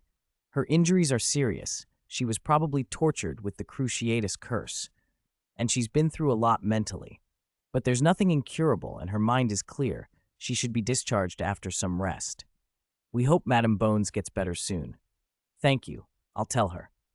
News from the Ministry and from Voldemort spread quickly across Hogwarts and became the topic of nearly every table in the Great Hall. Some said Scrimgeour had organized a rescue, others claimed the Ministry had struck a deal. The Daily Prophet ran public notices saying the Flu Network would resume connections immediately, though new fireplaces still couldn't be linked. Whether that was good or bad for the Ministry was unclear, but the story helped distract people from the commotion caused by Loren's recent victory over a professor. Life at school returned to its usual rhythm: classes, meals, sleep, and suddenly December had arrived. Breakfast in the Great Hall. Loren, Hermione, Harry, and Ron sat near the far end of a long house table, almost finished with their meal. With the first class free, they had a rare moment to relax and chat. Prefect Neville Longbottom came over from nearby, skirting past Seamus, who was practicing a silent spell and carrying a parchment register. "Good morning, everyone." "Good morning, Neville." "You won't even call us by name, Neville," Loren said, stroking Crookshanks in his arms with an unusually affected tone. Neville blushed at the joke. He looked slimmer than before. The baby fat had gone, leaving him taller and thinner, with a more composed air, though his same shy, earnest personality remained. Hermione nudged Loren playfully, then turned to Neville. "Don't mind him. Is there something you need?" Neville breathed easier and gave her a grateful look. "It's like this. The Christmas holidays are coming, and Professor McGonagall asked Parvati and me to make a list of students staying at school. Do you all plan to go home?" Christmas holiday. Staying at school. Harry and Ron had clearly discussed it already. They shook their heads without hesitation. "We're staying." Neville turned to Loren and Hermione. They exchanged a glance and agreed at once. "We'll stay too." "All right." Neville wrote their 4 names on the register, closed it, and walked off with quick steps. Loren fed an egg yolk to Crookshanks, then asked, "Why aren't you two going home?" Harry shrugged. "It's chaotic out there. If I go back, everyone will have to worry about my safety. I think Mrs. Weasley needs care with her pregnancy. She's more important than me being home." "And you?" Loren asked Ron. Ron's face reddened. He looked down and muttered, "I want to stay until Aunt Muriel's business is settled, at least until George and Fred stop making a fuss." The 3 of them fell silent together, feeling for Ron, only 19 and without a permanent home to go back to. Before they could think of what to say, a jolly voice boomed over them. "Children, I hear you've all chosen to spend Christmas at school." "Professor Slughorn?" Harry said. Slughorn waddled up and sat beside Harry, draping an arm over his shoulder with his customary gusto. "A splendid decision. My Christmas party will prove it. What a wise choice." Harry shifted uneasily under the professor's embrace. "Isn't your Christmas party usually after the holidays when everyone's back?" "A Christmas party should be on Christmas, of course." Slughorn chuckled. "Since you'll be here, we'll have a proper, lively Christmas together." "But," Harry hesitated, "wouldn't that leave the other members of your club out?" "Most people will go home." "No problem at all. I'll hold other small gatherings when they return. We can plan now. How about an Easter party, perhaps?" They all stared for a moment, then laughed. The Christmas party was settled, and Slughorn left with a satisfied smile, his rotund figure wobbly as ever. Loren watched him go, and then said thoughtfully, "Don't you get the feeling he's come to terms with something? He looks lighter." "Maybe," Harry said, tilting his head. 673. It's holiday. At the top of the West Tower, a figure picked his way up the narrow spiral staircase. The Aelops Owl Emporium, which served as Hogwarts' largest owl room and staff dormitory, housed hundreds of birds, some brought in by students from home, others the long-term employees of the school who occasionally picked up small jobs in Hogsmeade to earn a bit of extra money and better rations. House elves kept the place spotless, and the owls raised by wizards were unusually well trained, so there was hardly any smell. Only a few stray bits of straw lay scattered on the stairs, likely carried in by visiting owls. Before he even reached the doorway, the sound of wings flapping greeted him. A spectacled owl with gray-brown feathers swooped down and landed on his shoulder, nuzzling her beak against his face and messing his hair. "Hoo, hoo. All right, stop it," Loren complained with a smile, stroking each feather from the owl's head down to the base of her tail. Hanch shivered with pleasure. "You're a grown owl now. You should be dignified, not bouncing about rubbing on people." "Hoo, hoo." Hanch cocked her head as if she didn't understand. "Never mind if you don't get it," Loren said. "When the weather's warmer, I'll find you a mate and she'll keep you in line." Loren paused, chin in hand, studying Hanch. "I'm pretty sure you're female. Owls don't usually have ambiguous traits, but you're a magical creature, so I'll check." "Hoot!" At the hand moving lower down her back, Hanch's round eyes widened, and she let out a shriek, flapping her wings and delivering a few sharp beak taps. "Hey, I'm only teasing. I wasn't actually going to." Loren tried to placate her. "Hoot!" In the end, he had to bribe her with 5 dried white rats before she calmed down. She still muttered low complaints, but allowed him to carry her deeper inside to her staff dormitory, a neat straw nest filled with little treasures. A miniature collector's quill from Flourish and Blots, an ink bottle cap, a Gryffindor pin. Loren skid at one of the items and, catching Hanch's accusing glare, said nothing more. He cleared his throat. "Hanch, I actually came to ask a favor. I need you to fly to London." "Hoot?" "Not home. To Diagon Alley? You know Twilfit and Taddings? It's right next to the Emporium. I know it's cold and the trip's long, but I'll have plenty of dried white rat meat ready when you come back." After giving the instructions and entrusting the shopping list to Hanch, Loren ruffled her feathers one last time and left the Emporium satisfied. In the castle's library, Hermione sat by a window with bookshelves behind her, translating an inscription in runes. For a moment, she looked up and noticed 2 students whispering to each other across the room. Madame Pince was glancing their way.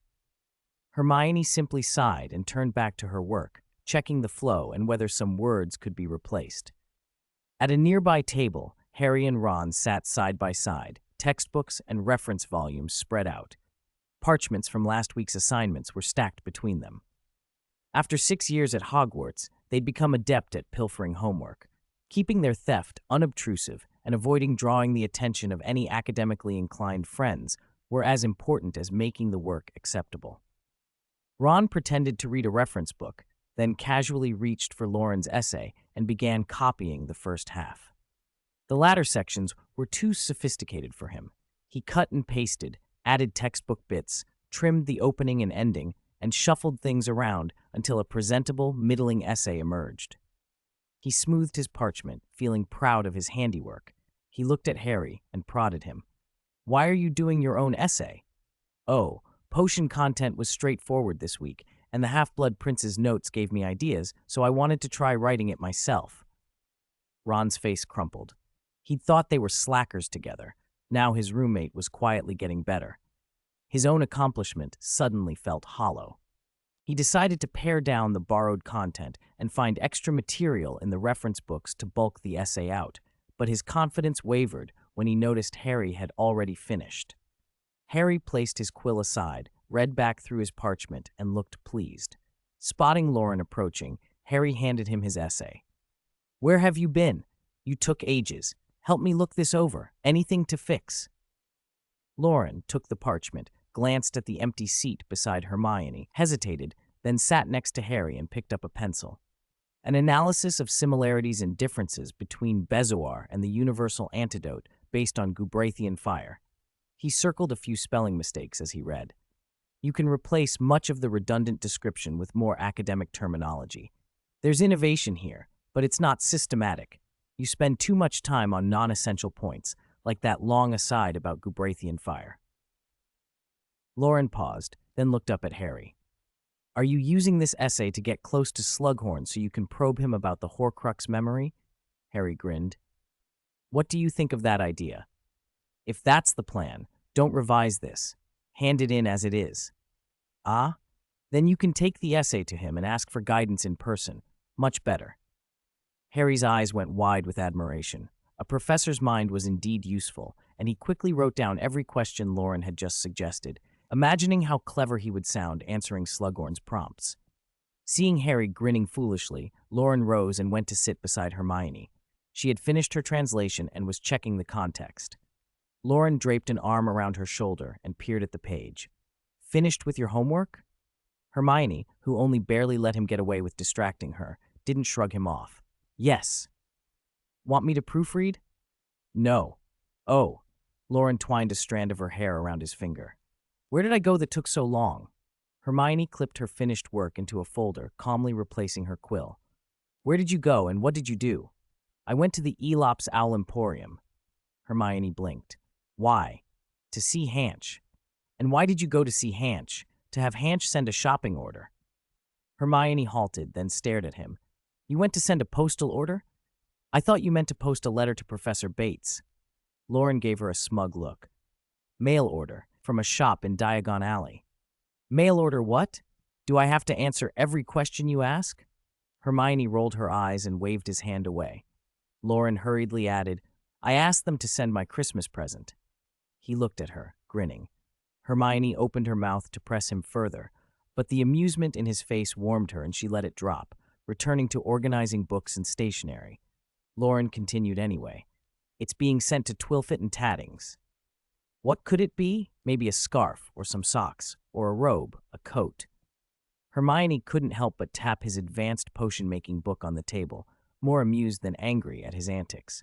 He was almost 17 and still this childish. Loren, unfazed, hummed a tuneless melody. I'll tell you a secret. It's a formal dress. Professor Slughorn's Christmas party? That's right. I'd have preferred to keep it a surprise until Christmas, but I worried you wouldn't know I'd already bought something and might buy another. It's not because I doubt your taste, honestly. It's more that the one I chose fits my aesthetic. Hermione scoffed. I wasn't planning to buy a new dress. I'll wear something I already own. Won't it need altering for size? A little tailoring will do. Why be so stingy with yourself? This is being frugal. Too lazy to argue with you. Good thing I bought it. Hermione felt her cheeks warm, despite herself, as she busied herself with the books. Loren leaned in, voice softer. What if we bought a formal outfit every Christmas and took photographs to keep? When we're old, we could have a display at home and look back, from when we were young until our hair goes white like Dumbledore's. The photos even move. It'd be romantic. Hermione's movements slowed as she listened, a small smile tugging at her lips. Homework for the week was handed in, new assignments given, the endless cycle of school. But complaints were fewer now. With Christmas approaching, students were already thinking of the holidays. Many planned to save work for the break. Those heading home packed hurriedly. Those staying at school lingered in the common room, watching the bustle with a surprising contentment. Loren and the others idled in their usual spot, stroking Crookshanks, reading, snacking, and chatting. When we get back after the holidays, we should restart Quidditch practice, someone suggested. Oh, Harry, why think about that already? The holidays haven't even started, Ron objected. Dear Captain Weasley, you don't want the Gryffindor team to lose the next game, do you? Don't think about next term now. Loren scratched Crookshanks behind the ears and turned to Ron. Slughorn's Christmas party needs a companion. Ron, have you invited anyone? No. Ron shrugged, trying not to look too bothered. I almost forgot about it. I don't have to go, do I? Professor Slughorn cares more about students with a promising future like you. Don't say that, Ron, Harry soothed. Hermione, frowning slightly, added, I asked Parvati. There aren't many girls staying at school over the holidays. You should send out an invitation before the break, or you could ask Professor McGonagall for permission to stay. Ron's smile faltered. He had been pretending not to care, but the thought of his friends enjoying the party while he sat alone in the common room made him suddenly awkward. Hermione added casually, Lavender's staying at school this year, by the way. Ron swallowed. I've already broken up with her. he blurted. Hermione glanced at him. The party isn't a couple's event. What has your breakup got to do with it? Ron opened his mouth, then closed it, saying nothing. 674. Transfiguration Advanced Class. As you can see, she was furious because Ron suddenly broke up with her that night. She wanted to throw a dozen exploding charms at Ron's face and scorch that annoying expression right off him. At the same time, she was grateful. Plenty of girls at school were in the same position. The boy they liked didn't like them back, and sometimes they hadn't even said 2 words before being led on. She knew those boys were with the girls for other reasons. So she was grateful to you. You didn't string her along for a laugh, for showing off, or just to pass the time. That made her like you even more.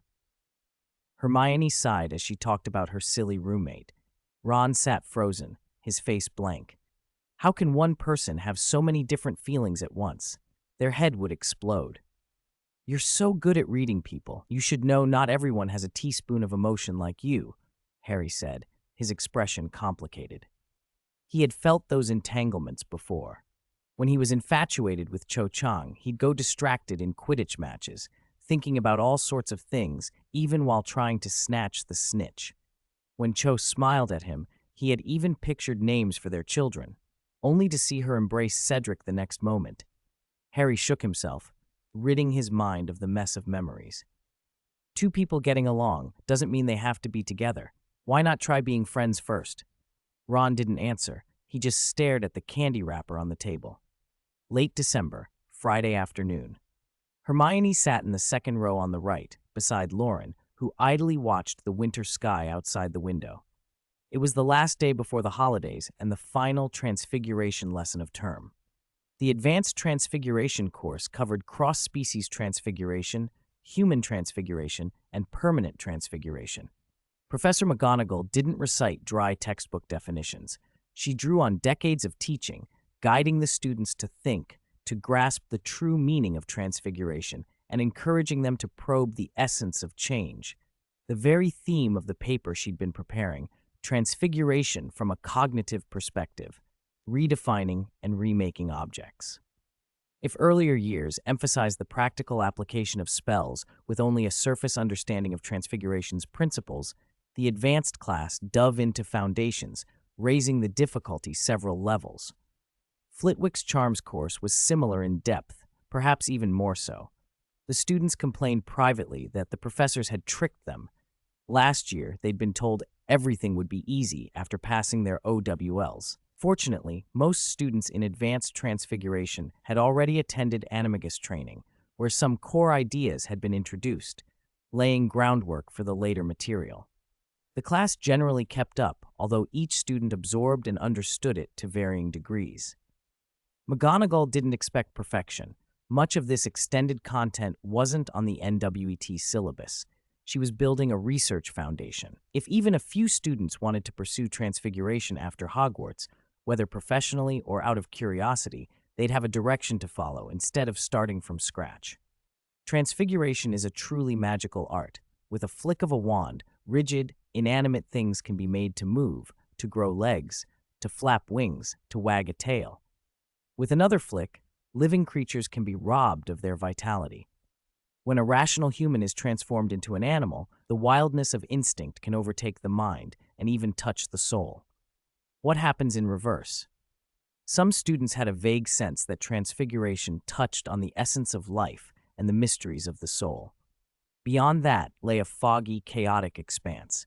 Perhaps in years to come, someone would probe it. Perhaps millennia would pass without progress. The holidays begin tomorrow. McGonagall's finger tapped the desk to restore the attention of the more distracted students. I've seen the list of those staying at Hogwarts.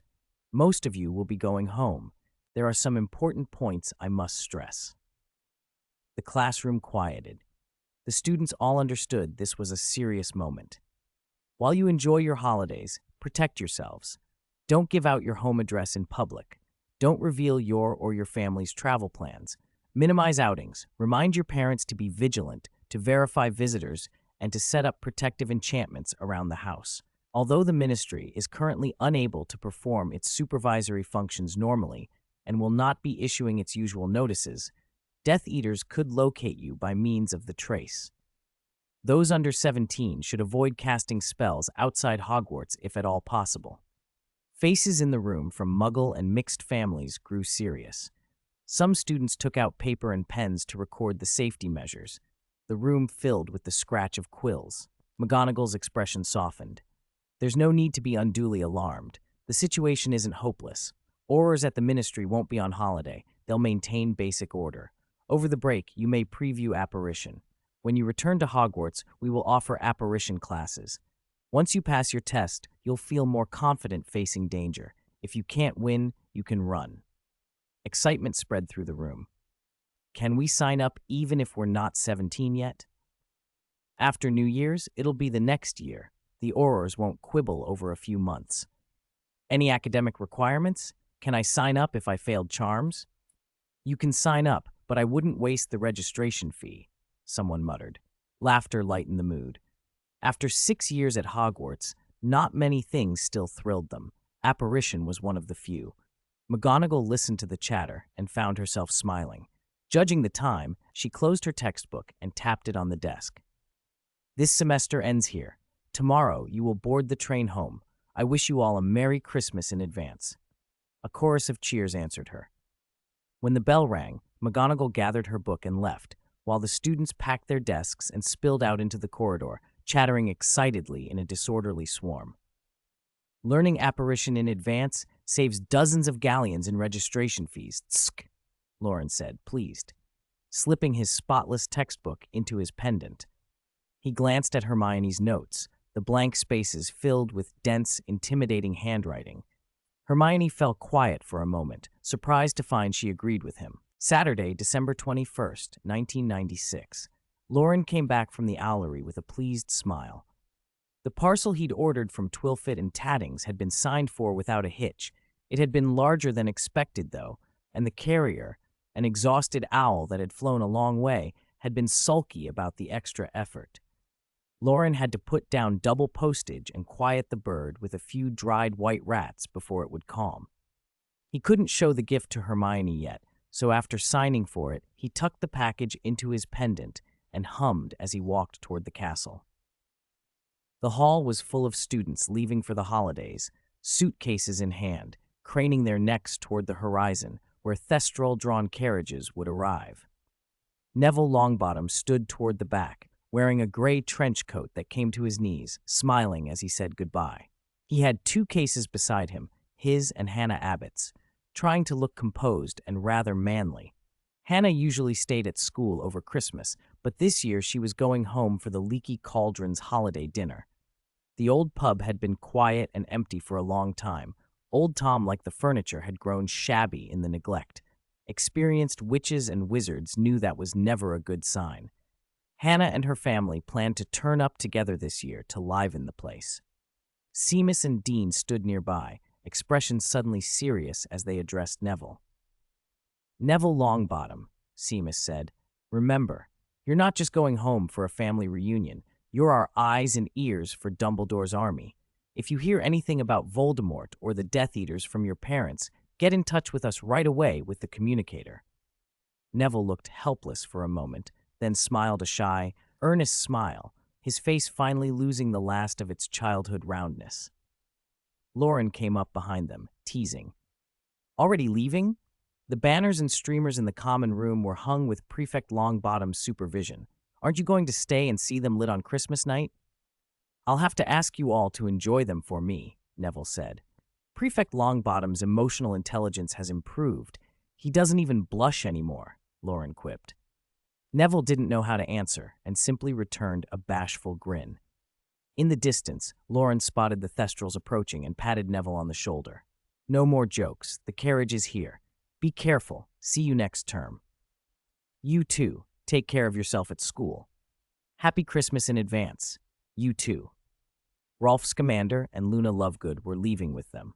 Luna had planned to stay at school, but Rolf had persuaded her to spend the holiday at the Scamander house so she wouldn't leave her father alone. Rolf also argued that his home was likely to be livelier than Luna's. Her household would have at most 2 people. He added, very earnestly, that his grandfather was a famous magizoologist who'd traveled the world and left notes and specimens that might provide clues to rare creatures. For someone interested in creatures, it would be an excellent place for research. Luna, moved by the prospect of studying crumple-horned snorkacks and blibbering humdingers, agreed and happily compiled a stack of questions with Rolf. Loren teased them for tricking a little girl into visiting her future grandfather-in-law's house. In truth, he'd fallen for the same argument himself. After they waved off the departing students, Loren, Seamus, and Dean turned back into the hall. The corridors had already been decorated for Christmas. Holly and ribbons, red and green everywhere, and sprigs of mistletoe hung at regular intervals. Couples lingering before leaving stood under the mistletoe, kissing, an altogether fierce and affectionate scene.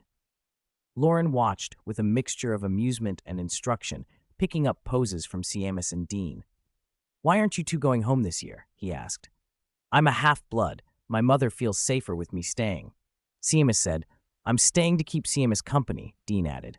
Loren looked up at the mistletoe and wondered, half to himself, whether the heretics were blessed by it.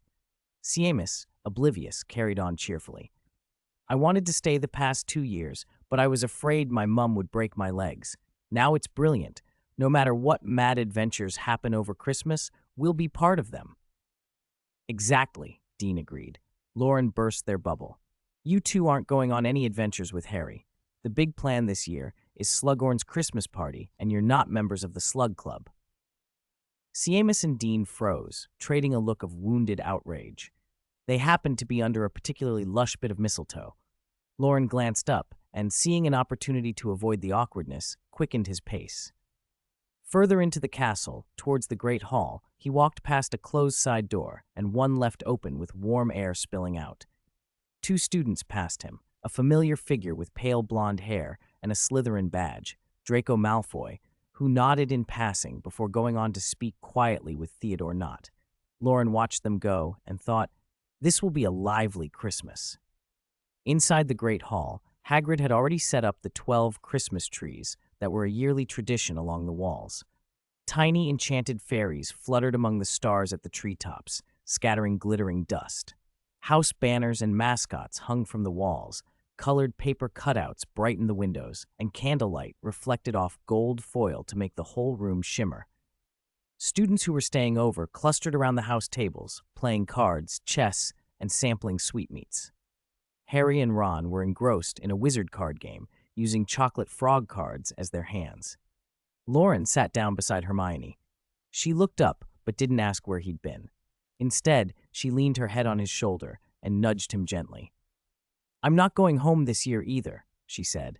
"Mum will just nag at me the whole time." Her soft hair brushed his cheek, tickling. Warm air from the fireplace and the scent of pastries and roasted chestnuts wrapped around them, and the festive mood deepened around the castle. 676, Slughorn's Christmas Party. After the holidays, the corridors and passageways felt emptier. Professors rarely showed up, and the great hall and common rooms belonged almost entirely to the students who had remained at school. There was no need to fight for the best armchair by the fire anymore. Every night, Harry and Ron could be seen sitting there, poking all manner of food into the hearth with a roasting fork. Honestly, their efforts looked dreadful.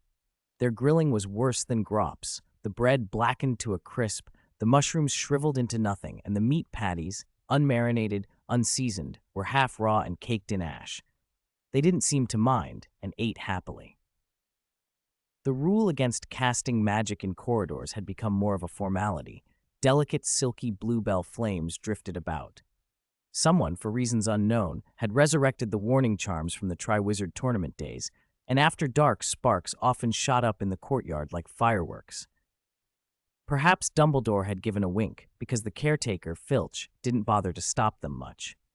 Sometimes he and Madame Norris could be seen standing in the corridor, watching the display. Tiny stars of light reflected in the cat's clear eyes. It was the evening of December 24th in the Gryffindor Common Room. The place was quieter than usual. Nobody was playing gobstones or exploding snap, games that so easily stained robes. The boys had combed their hair as if for a grown-up occasion, put on smart suits, and sat with their backs ramrod straight on the sofas. They pretended to discuss serious topics: how to change eyebrow color in human transfiguration, how best to prepare for apparition, what the constellations predicted in Professor Forenz's charts. Yet their eyes kept flicking toward the portrait stairs. Loren, slouched in a solitary armchair, snorted. "Each one of them is more pretentious than I am," he muttered, glancing at the clock and then up the silent corridor. Just then, the click-clack of high heels sounded on the wooden floor above. A graceful figure appeared at the top of the stairs and began to descend slowly, stopping a few steps from the landing. She met his gaze and smiled. Her skirt swirled around her legs, hiding heels that trembled with every step. She wasn't wobbly so much as fiercely determined. The dress was not a full formal gown, but was more elaborate than everyday clothes. A wine-red velvet bodice tied in a bow at the chest that showed off her pale throat and slender waist, little floral embroideries along one side, cream-colored puffed sleeves that gave the whole thing a sweet, lively touch. The skirt fell in layers of lace patterned with tulips. The boys in the common room turned to look. Hermione's eyes were fixed on the person before her. A smile curved her lips as she extended her right hand in a playful move. Her arm was fair and slim, almost glowing. Loren took her hand gently and helped steady her down the last steps. Once they reached the landing, she slipped her arm through his and leaned a little against him. Her smile deepened and her eyes sparkled. "You picked heels that are too high," he teased. "Darn it, the skirt's too long. I can't even see my feet. After the party, I'll find somewhere we can get a proper look," he said. "What are you talking about?" Hermione laughed and smacked his arm. They kept murmuring together as they walked away, slipping through the portrait hole and leaving behind a cluster of boys whose glances at the girls' dormitory were so eager they might have cast a blasting curse on the troublesome wall. They walked arm in arm toward Professor Slughorn's office. The room, already sumptuously furnished, had been redecorated for the occasion. The undetectable extension charm made it almost as large as the Great Hall. Emerald, crimson, and gold drapes hung from the walls, and a dazzling crystal chandelier sparkled from the ceiling. Tiny enchanted lights within the shades shimmered and twirled, throwing a warm, cozy glow. Mandolin music and singing drifted through the crowd. House elves wove between guests carrying heavy silver platters, looking for all the world like mobile side tables. Slughorn had invited not only members of his club, but a number of prominent adult wizards from outside the school. He was talking to a few older men, blue pipe smoke curling about them, when he spotted the two of them and bustled over. "Loren, my boy!" His velvet hat tassel bobbed and his large belly wobbled. Come in, so many people I want you to meet." Eldred Werple, his friend Sanguini. "Professor." Loren's eyes flicked behind him. Deciding without hesitation to throw his roommate under the bus, he said, "I think Harry would be more interested in meeting your friends. He's right behind us. Hermione and I won't intrude. We'll go get something to eat first."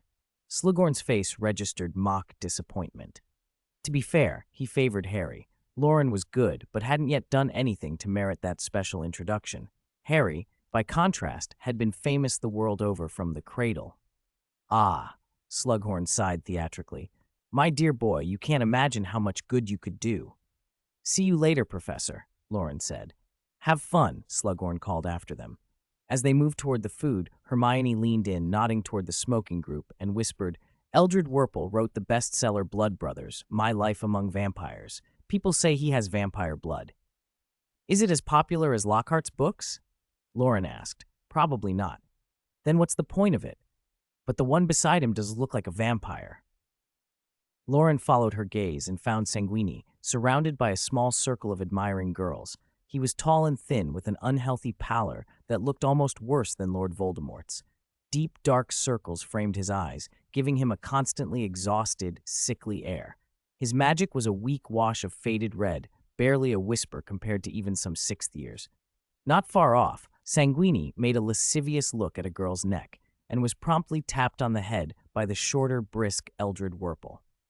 Unlike the romanticized creatures of Muggle cinema, vampires in the magical world were hardly the stuff of true menace. They had long been preyed upon by mainstream wizards, hunted and forced to flee, until only in recent centuries their situation had begun to improve thanks to laws and treaties like the treaty for the treatment of non-wizard part humans. Their danger level was now considered lower than that of Avila. Loren withdrew his gaze. There's nothing to see. Let's get something to eat. The whole venue had been converted from an office. Beyond the casual gathering area where Slughorn and his guests chatted, the center of the room had been cleared into a dance floor. The weird sisters were set up at the front, and clusters of younger wizards had formed near the stage.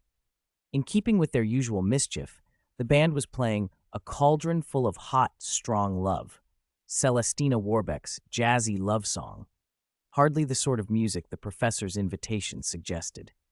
The dining area was set off at the far side of the room, oddly quiet and almost deserted.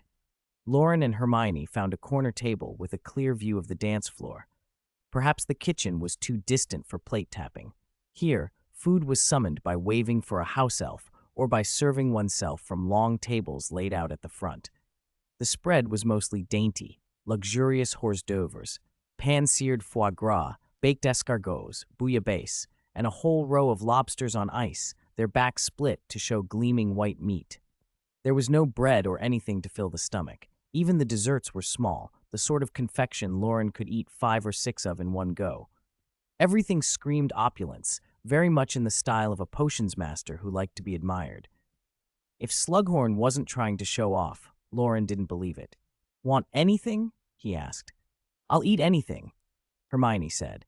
"Then stay here. I'll get something." Loren borrowed a tray from a nameless house elf as he went past, and following a principle of small portions taken often, chose several attractive plates, taking 2 of each. The food tasted as good as it looked, certainly not bad, but not quite as compelling as the presentation. They nibbled slowly to the accompaniment of the weird sisters and the sparkle of the party's wine. Outside the windows, it was already night. The castle lights made the room feel even warmer. Harry and Ron arrived, and Slughorn enthusiastically greeted the boy who lived. Having learned from previous refusals, the professor grabbed Harry's sleeve and dragged him breathlessly over to introduce him to Eldred Wurple and others. Harry pulled Ginny along with him. She looked mildly helpless. Ron and Lavender stood off to one side, distracted by the music. Lavender's eyes flicked away whenever Ron seemed about to look at her. He kept opening and closing his mouth as though he had something to say, but could not quite bring himself to. It was startling to see 2 normally loud, boisterous people so shy. Draco and Knott had first greeted Slughorn when they came in, but the professor was too busy parading Harry before guests to acknowledge them. More students and visitors kept arriving, and the party gradually grew rowdier. Loren spotted Seamus and Dean somewhere among the crowd. He wasn't sure how they'd gotten in, but they soon piled onto the dining table and attacked the food with knives and forks, as if they were dueling with it rather than their wands. At exactly 8 o'clock, the band shifted into a fast-paced tango. Paired dancers flowed onto the floor, holding each other's waists and spinning, skirts twirling. Slughorn and the older wizards stayed at the edge, smiling and watching as if their own school days were being replayed. Most of the dancers were 6th and 7th years, 16 or 17, boys in grown-up suits. A few even sported the beginnings of mustaches, and girls in silk dresses whose skirts showed slim calves as they moved. The energetic, hormone-charged atmosphere made everyone seem more agile, the floor filled with confident spins and daring lifts. When the opening number finished, one Slytherin girl seized the moment to whirl a dozen times in place, her skirt spreading like a swan's wings. The applause thundered, and the candlelight trembled. Loren and Hermione clapped too. They both knew their own limits and had agreed not to join the opening dance. After a 10-minute flourish, the band quieted. The guitarist staggered off stage, having just given a hair-flinging display, and a melancholy violinist took his place. The new melody was clear and soft, a lullaby of strings that made the whole room sway slower. Loren straightened his collar, bowed, and offered his hand. "May I have this dance, Miss Granger?" Hermione's smile was small and bright. She took his hand, and they stepped onto the floor. The slow, gentle tune required no fancy steps. They held each other and swayed, arms around waists, cheeks close enough to whisper into.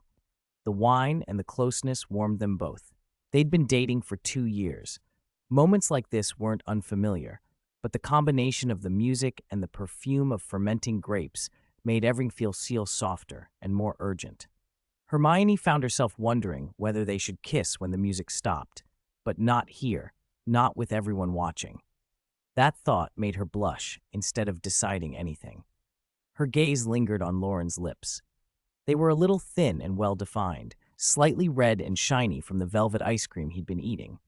She snapped herself back, embarrassed, but the melody slowed and the warmth in her chest didn't. Loren watched her, amused by the flicker of indecision on her face. There would be time for more of this later, he thought. Before she could tense to pull back, he leaned in and kissed her, soft and slightly sweet, the remnants of ice cream on his lips. The party wound down about half an hour before lights out. Slughorn saw his guests out with the same convivial energy he'd used to welcome them, but Harry hung back. He'd sent Ginny off to the common room and dawdled, saying farewell to Ron and Lavender, who seemed to be pairing off again. When the last of the guests had left, Harry watched a few house elves clean up, then noticed that Loren and Hermione had slipped away from the dance early, claiming they were going to the North Tower to study astronomy. No one who'd seen where they'd gone believed that. "Oh, Harry, why are you still here?" Slughorn called as he finished seeing out the last visitor. His face was flushed from wine, but smiling. "Go back and rest, dear boy. When you wake tomorrow morning, there'll be a Christmas present I've prepared for you. You'll love it." "Professor, I have a question." Harry hesitated.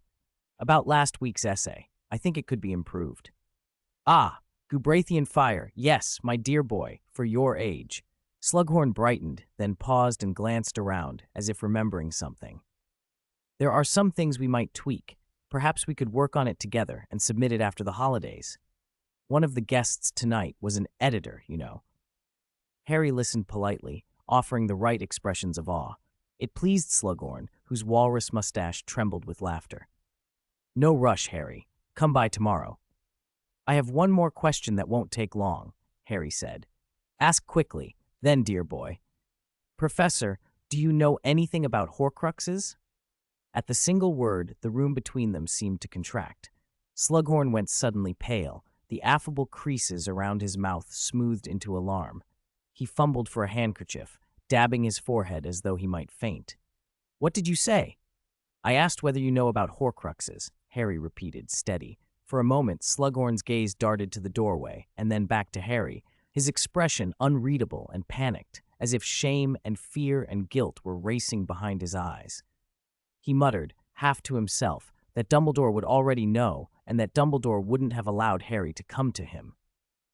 He seemed to be arguing with some private memory, then blurted, "Go to Dumbledore. He'll tell you." Slughorn pushed Harry gently but insistently toward the door, stammering more about Dumbledore than answering the question. When Harry pressed, the professor only stumbled over excuses and finally escorted him out, looking terrified and unwilling to say anything more. Outside, the night wind rushed across the forbidden forest and screamed down the hill, but it didn't catch the two who had left earlier. It was well past lights out. Stairways and corridors were empty, portraits and ghosts beginning to wind down for the night. The castle felt very still. Loren walked hand in hand with Hermione back to the Gryffindor common room. In his free hand, he swung her crystal high heels by their thin straps. Hermione wore his jacket over her dress. Her own shoes were tucked somewhere in his pouch. She didn't often cram things into it, and she certainly hadn't put shoes there. The shoes she now wore were Loren's and far too large. She shuffled along, stepping awkwardly in them. "Why wouldn't you let me put my heels in the pouch?" she asked. "Don't you like them?" he teased. "I wanted you to have more contact with them." She remembered the tower and blushed, grunting in protest. Loren only smiled. The shoes were almost new. What harm was there to let them dangle? She didn't mind the way he'd handled them. Her feet were fair and soft, and he liked the way they felt touching his hand. They managed to keep their composure until the portrait corridor.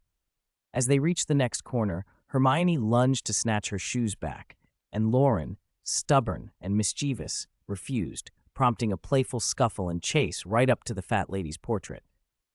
Her expression didn't change. She had seen far stranger things than courting students.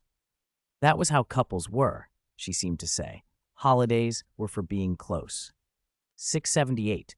Those responses. Early the next morning, a cold wind howled and rattled the window panes.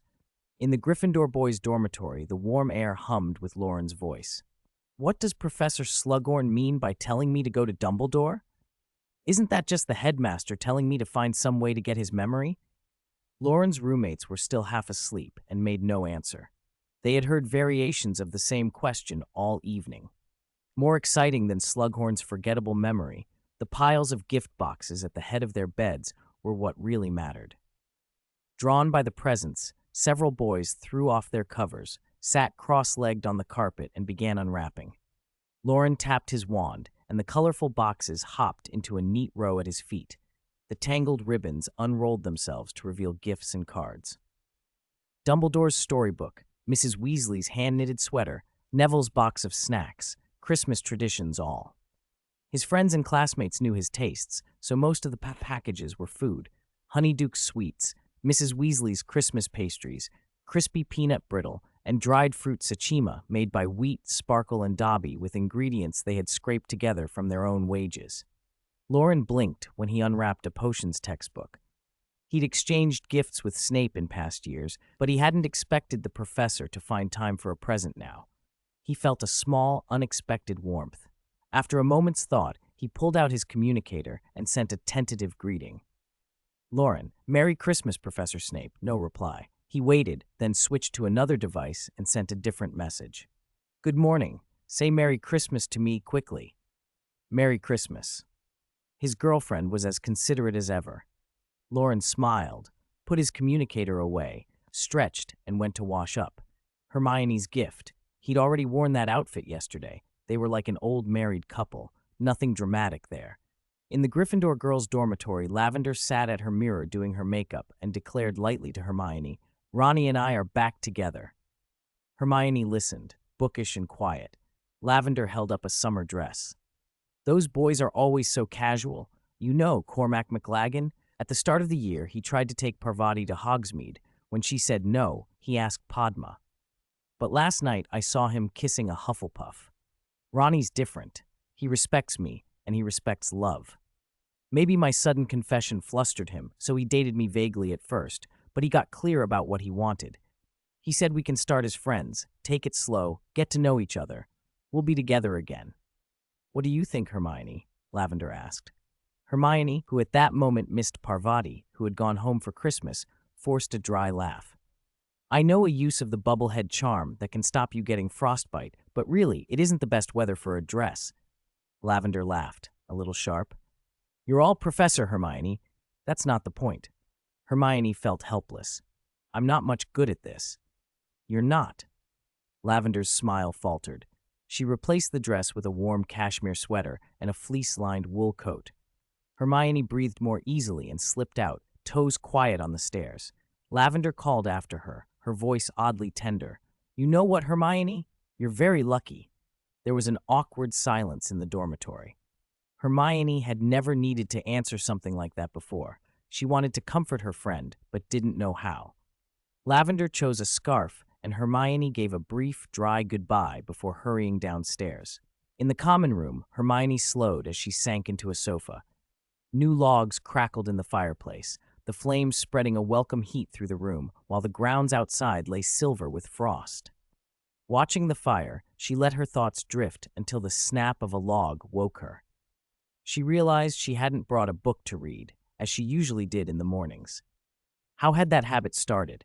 Often it had been to fill time while waiting to meet someone for breakfast.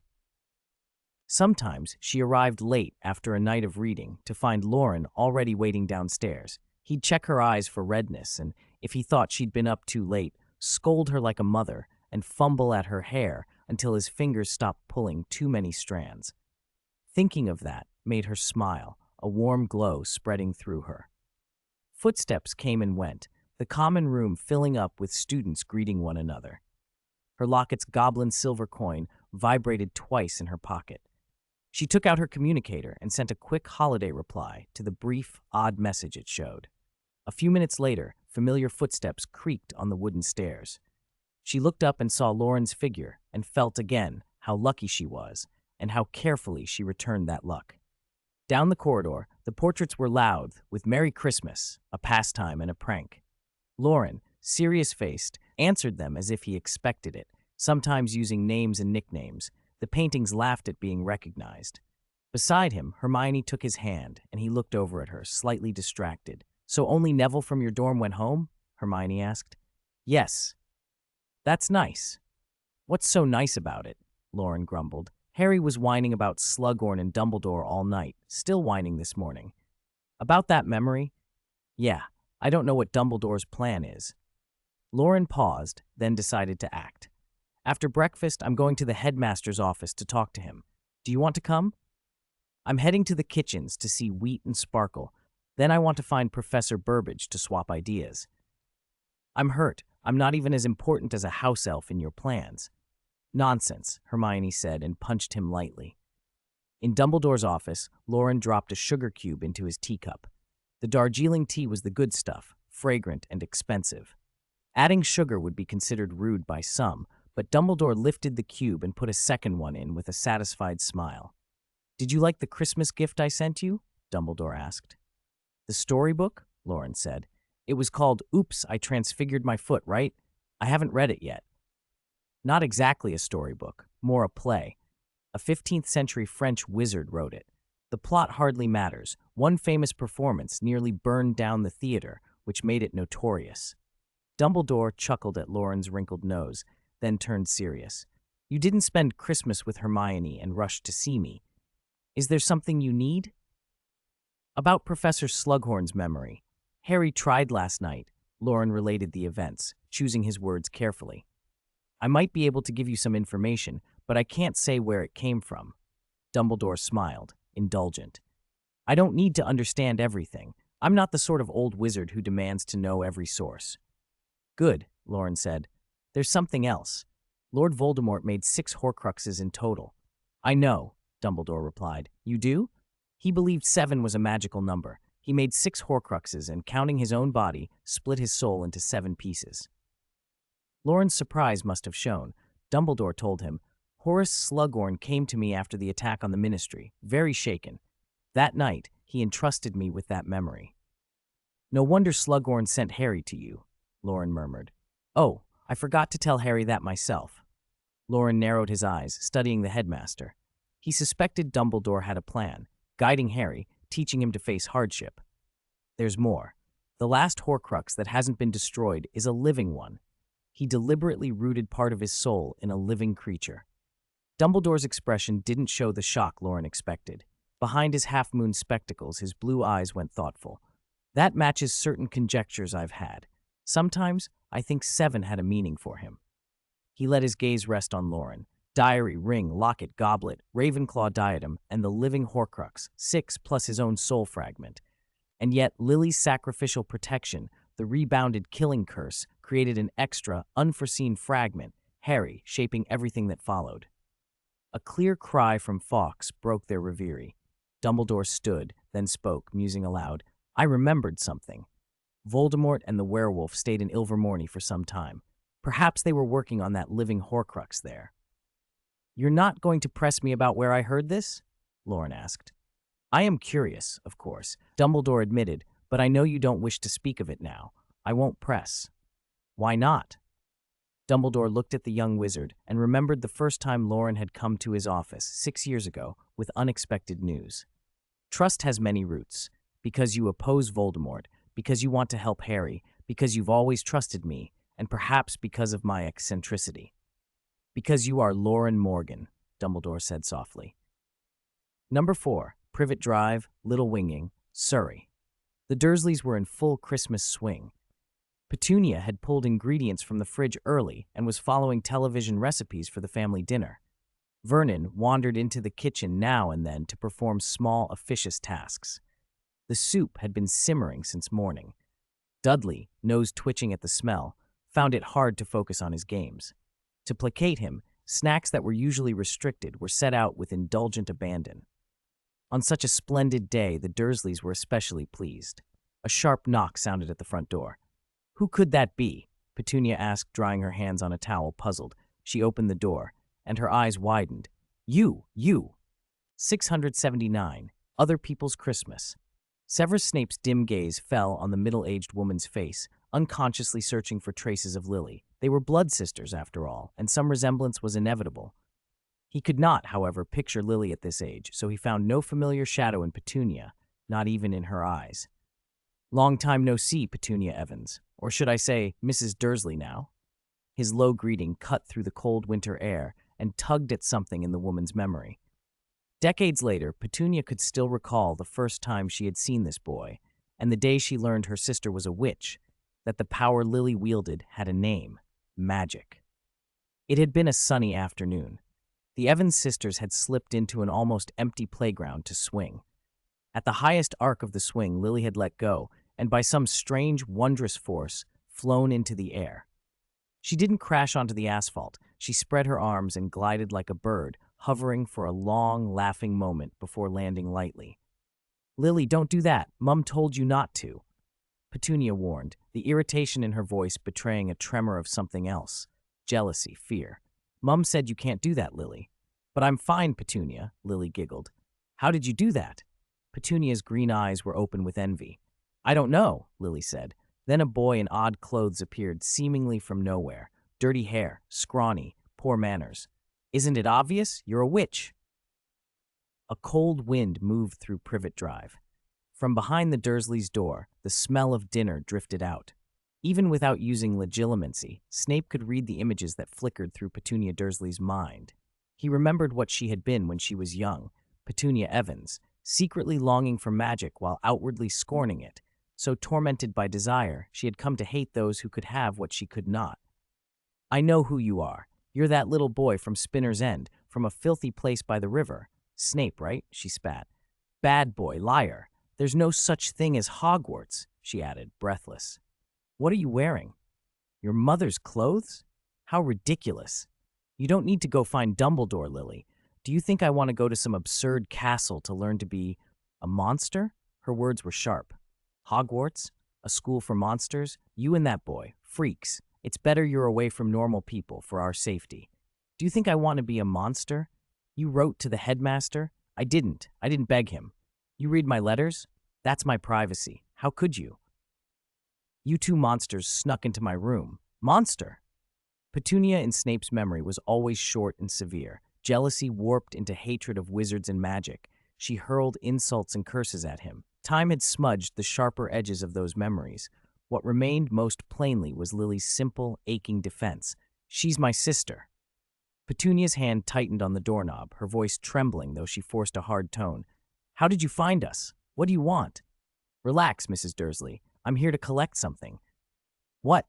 "Memories. Memories of Lily's childhood." Snape's voice was soft, like snow falling.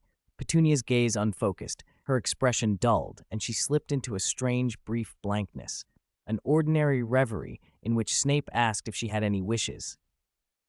In the dream, she said she wanted a lavish Christmas dinner. Too many ingredients, she couldn't manage them all. She wished Dudley would lose weight. His teachers called him morbidly obese. She wanted Vernon to be healthy. His recent checkup had shown worrying signs.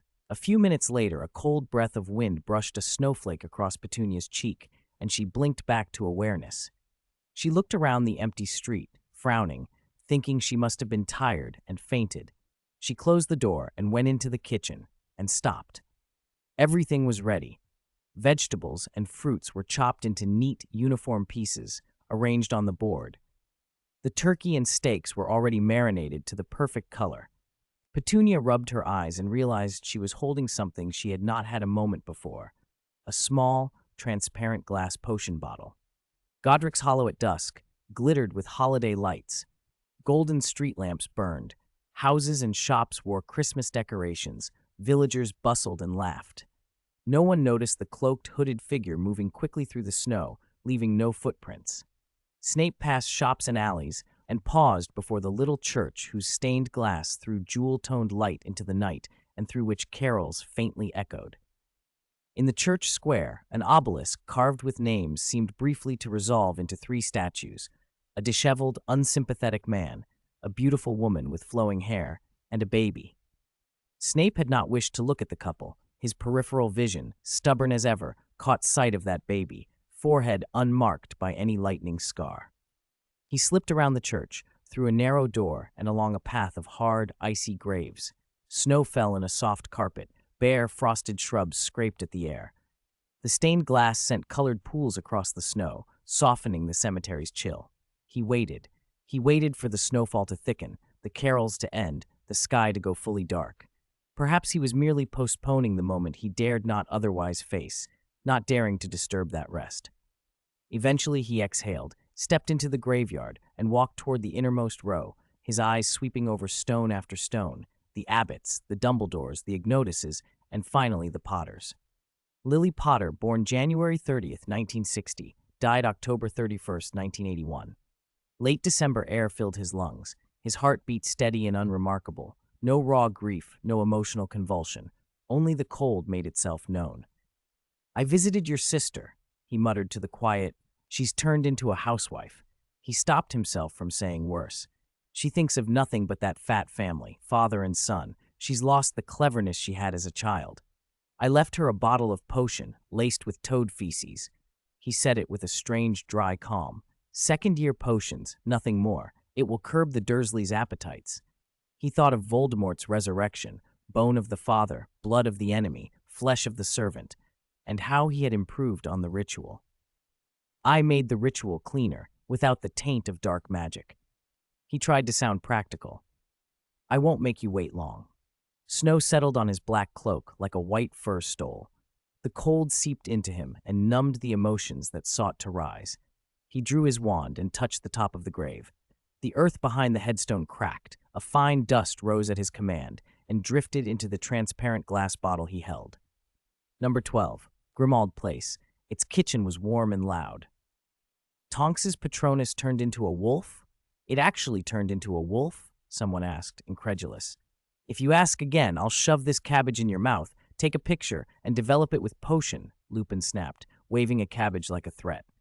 He was not his usual gentle self. "I'm just checking." Sirius laughed and ignored the warning.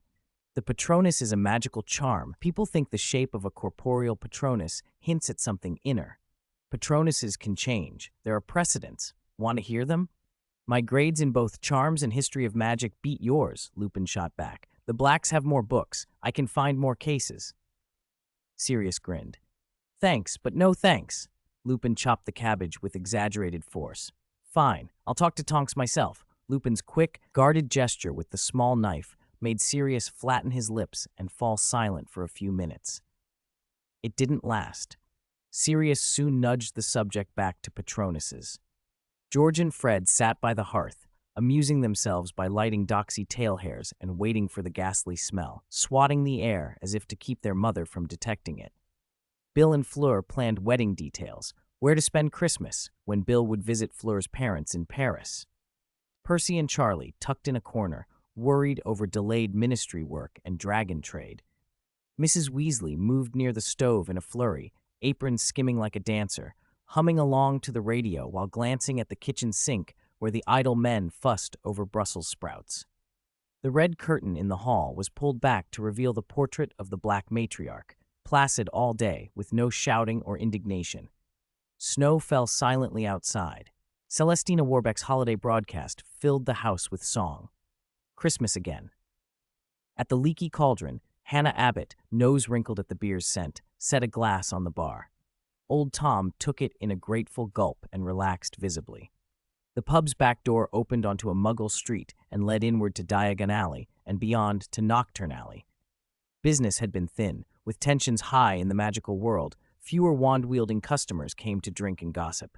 So relatives and old friends had gathered to throw Old Tom a Christmas party, and the pub was unusually full. Hannah, related to Tom, had come with her mother and minded the bar with other underage helpers, pouring drinks and keeping things steady. Veteran customers argued and reminisced over cards and pints. "That year at the Quidditch World Cup, I almost won the championship," one boasted. "You didn't even play.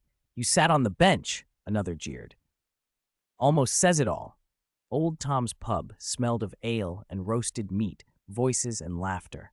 The lights burned late. Men grew red-faced and slumped in drunken dozes. A few remained raucous. "When I graduated, so many girls loved me." Rubbish! You wrote love letters to others and Peeves read them out in the lavatory. I'll duel you!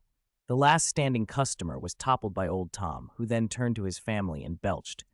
I have something to say. I intend to retire. Who wants to take over the leaky cauldron? If no one steps up, I'll close and rent out the place. Shock rippled through the room. Hannah watched the old man smile an unpleasant smile. 680, New Year, leaving the castle hall. A narrow path wound across the vast white grounds and into the forbidden forest, where straight-trunked trees bore branches laden with snow like pear blossoms in bloom.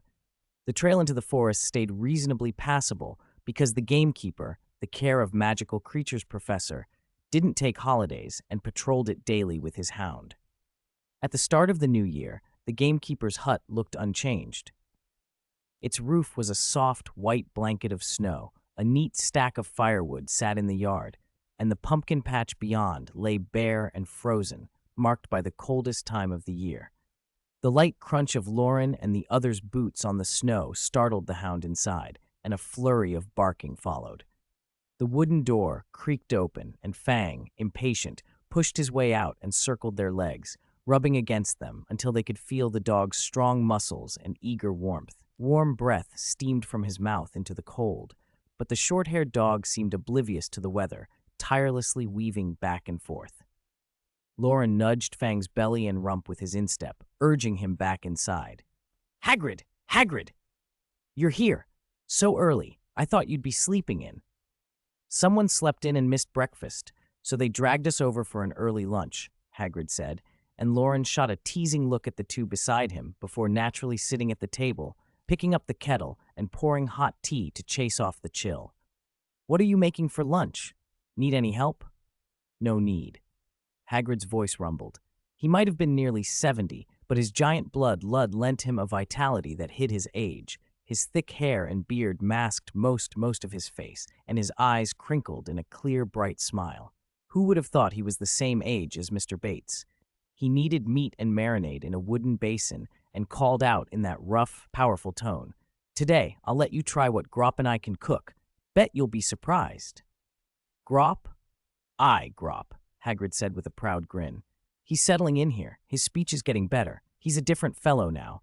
I even recommended him to Dumbledore as a gamekeeper for Hogwarts. Dumbledore agreed? Harry and Ron both said at once, horror on their faces as the same image sprang to life in their minds. A giant looming in the shadow of the forbidden forest, lowering a mountain of a head and extending a hand that blot out the sky, certain to leave a lasting fright. Hagrid's answer eased them a moment, then tightened the knot in their stomachs. He didn't agree straight away, Hagrid said, and their relief shifted to tension. Nor did he say no. Albus asked me to help Grop get used to the daily work first, patrol the forbidden forest, keep animals from coming out of the deeper parts. That's simple work for Grop. Hagrid softened as he spoke, thinking of his brother. If Grop could settle here at Hogwarts, he would never go hungry or be cold again. Even if Hagrid could no longer care for him, Grop would learn to survive on his own. Harry and Ron frowned. They still couldn't imagine a giant working at Hogwarts. Hermione, however, looked intrigued and thoughtful. Loren glanced around. Where's Grop? I didn't see him when we came in. He went out to patrol the Forbidden Forest this morning, getting an early start, Hagrid said. Patrol the Forbidden Forest? Hermione raised a finely arched brow. Can Grop even find his way through it yet? Not by himself, Hagrid admitted with a grin. But I've walked him through a few times and left footprints behind. He just follows my prints. Will he get on with the animals? Won't he run into the centaurs or the unicorns? Hermione asked. It's winter. Most creatures stay in their nests and don't wander. And I've spoken to the centaurs and the unicorns about him. Harry and Ron exchanged looks that said they still found something off, though they couldn't name it. Fang made a contented noise. Loren teased the dog, who rolled over on the floor like a perfect hand warmer. Though the hut was small and a little ramshackle, its materials were surprisingly lavish. Walls of ancient tree trunks with gaps filled with dragon scales, furs of rare beasts hung as blankets, and mats stuffed with matted unicorn hair. Crude craft, but warm and well-made, a quiet, deep kind of luxury. While they waited for Hagrid's lunch to finish and for Grop to return, Loren and the others gathered near the stove and helped clean the furniture. Mostly with the scouring charm, whirlwind sweep would have blown cold air in. As Loren untangled a matted clump of fur on Fang, he said, "Neville wrote this morning. His parents went back to work before their holiday ended. They're doing security. The Ministry's plan to exchange prisoners with Lord Voldemort has officially started." The room fell quiet. It was one thing to hear news on paper. It was another to realize it was happening now. They were still students. There was little they could do. Harry and Ron shared more of what they'd read in recent letters. Scrimgeour and Madame Bones had set up a new stronghold and were trying to re-establish Ministry functions. Having left the old base, many tasks were only just manageable, and Mr. Weasley and Percy had been working late into the night.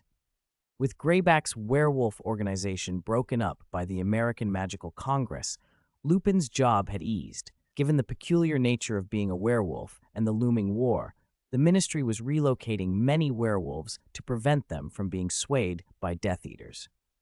Several magical congresses were willing to accept this cheap labor. The New York werewolves were an example. Then there was Betty, whose belly kept growing. Molly Weasley's wizarding prenatal care clashed with Muggle medicine, and Sirius was caught awkwardly between those sides, with everyone's heads spinning. As they talked, laughter began to fill the wooden hut, and the gloom lifted. Half an hour later, Grop returned. He couldn't squeeze inside the small hut and sat in the yard instead. His fern-colored hair had been closely cut for convenience into a buzz cut that made his expression all the sillier. His brown smock had been replaced by a patched fur coat, still dirty, and his lower half was bundled in thick cotton trousers that gave him a comically stuffed look. Loren, Hermie, Hag, Len. Harry and Ron complained when Grop could only clearly say Loren's name. Lunch, however, was better than expected. Hagrid and Grop had clearly improved in the kitchen. The two giant brothers produced a spread of meats, stir-fried, pan-fried, deep-fried, not just the usual roasts. They set out salads and vegetables to cut the richness, and a pot of radish and pork rib soup that warmed one to the bones in the freezing air. Grop drank an entire barrel of something and seemed very pleased.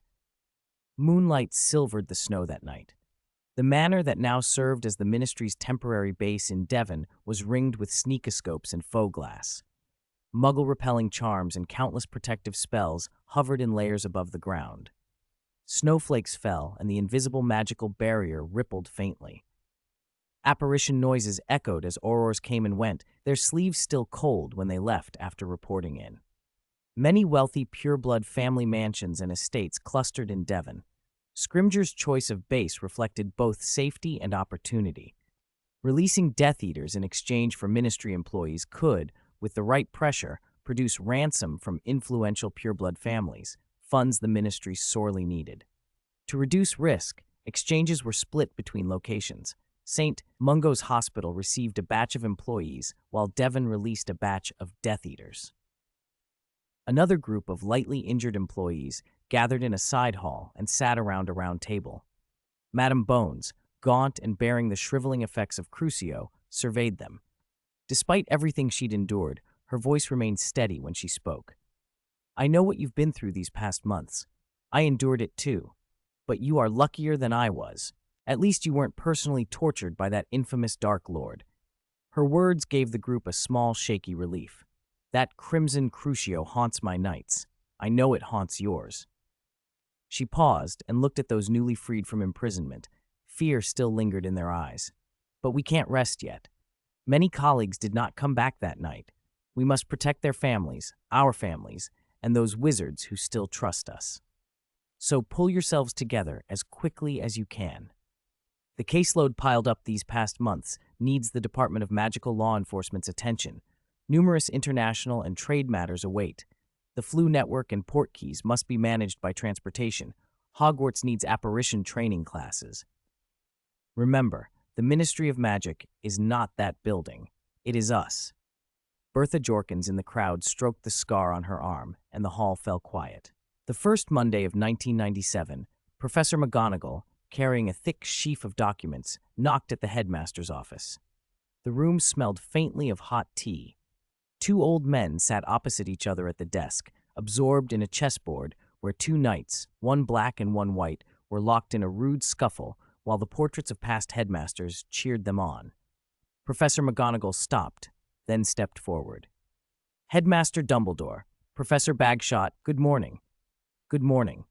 Good morning, Minerva. Dumbledore smiled, swept his hand across the chessboard to separate the tussling pieces, and put them back in the box. He set out a fresh teacup and poured tea for his deputy headmistress. Sugar? No, thank you. Professor McGonagall glanced at the chessboard, then handed over the reports. With the changes at the ministry, many of our operations were affected last year. These are the annual reports. Please review them carefully. The emphasis was clear.